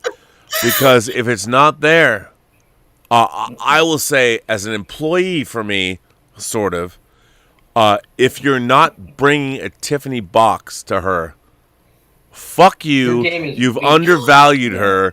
And what I want is I want a big... listen, you can have a very small Tiffany box, and you could give us a beautiful piece of work. Or a giant Tiffany box. The real question is, as always, is it about great character and story? Right. Or are you just trying to get into pants? And I would say this. It's about both. It's about both. It's about both, like everything else. Tell me a great fucking story, but don't you dare don't you dare think that, like all guys, I want you to bring your finesse game. You better tell me that whoever you've been with, if you're not a cunning linguist, you're out. You're out of the family, kids. You're done. Master debater and a cunning linguist. Yeah, that's right. That's right. If you're not a cunning linguist, what do you have to offer to the Post-Geek singularity? I would say you will. The real question is, just do a little bit more work. Just rehearse. By the way, I can honestly say there's no better job to do more rehearsal for than this one. I'm just saying, right? Please. I mean, come on, kids. If you want to be a part of the crowd, learn to be a cunning linguist. That's all I can say. Are there By the way, that's a quote. I was just going to say, are more super chats? Yo, there are. My God. Latino Slant says, I'm half asleep at the airport. No Time to Die. Loved it. Hey, did you, Polly? Did you love it? We'll get into that later. Norwegian Kryptonian says, I see people calling for Idris Elba as Bond, but isn't he too old? I would say yes. He's in his late 40s. I mean... I think you read that one already, Robert. I think we went through these already. No, I don't. No, I have not. Yeah, we talked about that one. Yeah, but we did, but I haven't read these actual super chats. Oh, okay. No, because I'm now at the end of them. Arthur Throgzellarelli, like Fonzarelli, Arthur says, is it too late for Michael Caine to play Bond? I would say yes. Asking for a friend. Also, saw Venom, Let There Be Carnage. Shrek was a mutant. In the books, I believe they mentioned mutations. Also, very underwhelmed by the post-credits scene. Well, I mean, I'm very underwhelmed by the whole series. You mean Venom? Yeah, I wasn't a fan of the first one, and I wasn't either. And I heard this one's better, but it's more the same. So I'll see it, but. Well, I mean, our friend Arthur Throgzellarelli, Fonzarelli, so it's Arthur Throgzellarelli. Again, if I didn't have Throg in my life, a year ago, I mean, he was it was amazing. And it was, my God, I never knew. I never thought about toilet paper until I didn't have it. If it wasn't for Throg, I'd be washing my hands 5 times a day and still not be satisfied. But anyway, that's just me. So after that, 200 Watt Studio says, I'm late. I just got here. I love what you did with your hair tonight. Hi, Robin Steve. Yeah, we did. I didn't read that before. Mm-hmm. I think never, you did. No, I didn't. That was brand new. Okay. Yeah, I didn't read that before. I mean, he probably sent another one that was very similar to that. The way that Martino said, is blushing. No, this is the very last super chat. I'll read it again. I'm late. I just got here. I love what you did with your hair tonight. Oh, hi, Robin Steve. Well, well done, 200 Watt Studio. Like in a bedroom voice, and then you read the last sentence in a normal voice, Robert. Wasn't that the way it should be read? Let's do it again. Yes, I suppose. 200 Watt Studio says, I'm late. I just got here. I love what you did with your hair tonight. Hi, Robin Steve. I think it's pretty dope. I mean, like, thank you, 200 Watt Studio. No. Let's delve into this. I get it. You're kind of the geek goddess. I understand. You're a very attractive woman. You're also very intelligent, whip smart. A lot of people. Thank you.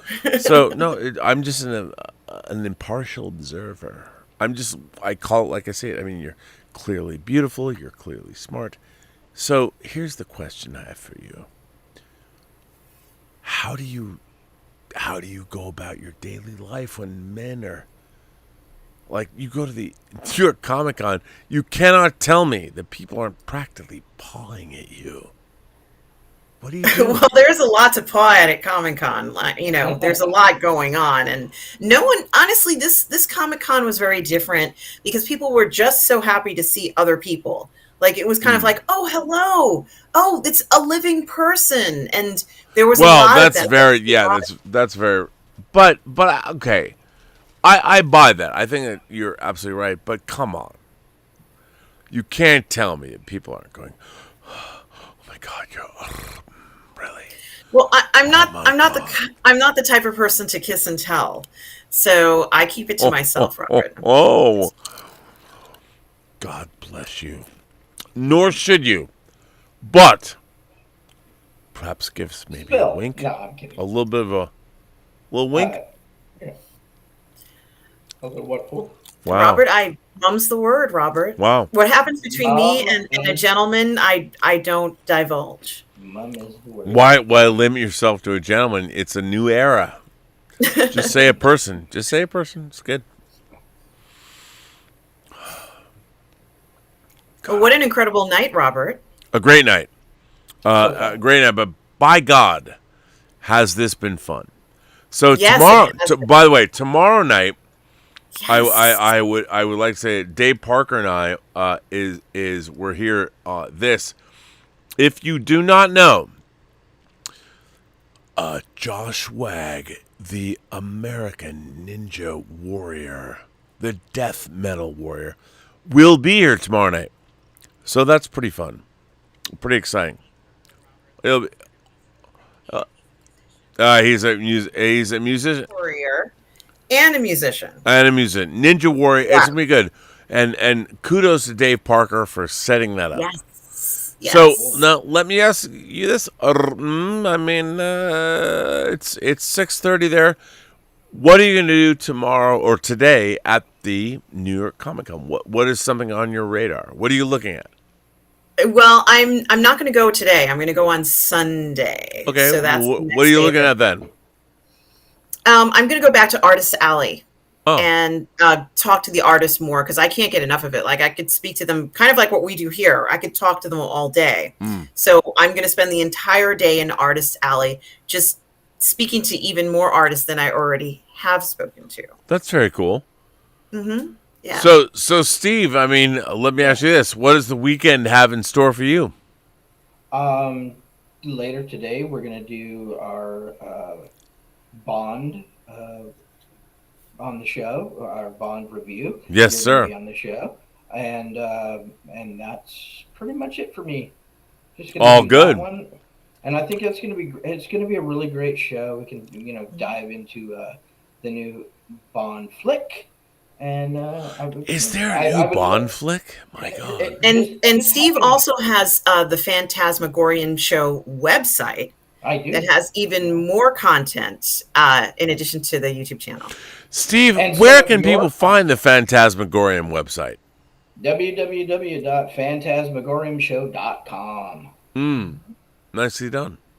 Yeah, thank you. Well, And thanks for having me, dude. It was great. It's a pleasure, Steve. It's a pleasure to have you. I would say that yes, the pleasure's all mine. I want to thank you. I mean, my God, we should just start your own dating service. It might be easier to like. I think we did. Yeah, but I think she should be like answer 350 questions and vet her potential suitors. I don't want some douchebag coming over. We can talk about it later, Robert. We'll talk about it. In a world. So anyway, kids, thank you for being here. Let's end Midnight Metal tonight or later today. We have another great show. I can't wait to hear what happens on Sunday. Yes. Steve Foley, please plug your book. Where can people find your book, and how can they buy it? On Amazon. It's Let's All Go to the Lobby: A Sweet History of Concessions at the Movies. By the way, give me that one more time. What is the title of your book? Let's All Go to the Lobby: A Sweet History of Concessions at the Movies. My God. Yes, sir. And it's fantastic. And Robert, you need to put up that review that we did of the book as well. Thank you so much. I will. That'll all be up this weekend. Cool. So congratulations for that. Yeah, thank you. And where can people buy it? Later. Just on Amazon. Yep. On Amazon. It's on Amazon right now. So you can get the ebook or the audio. Nice. Or if you recorded the audio, the ebook? I found a really good voice artist from Canada, good actor, and we split the profits, and he did a really good job. Love it. Nicely done. So you will be at the New York Comic Con Sunday. Where can people find you on social media or wherever? On the Burnettwork, Robert, on the Burnettwork. Oh my God. That's amazing.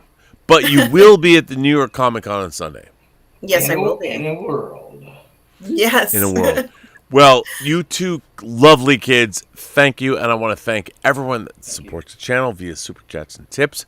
Thank you so much. I want to thank my moderating staff. Well, is a moderator. The best in the business. I think so, too. The Richard is here. I don't know if Bunyan Snipe is here, but I want to thank the Richard, who's got many things percolating on his own channel and on this channel. Lots of stuff going on. Thank Great you, art. Yep. the Richard, for being here. I want to thank all of the Blue Wrenches for doing what they do.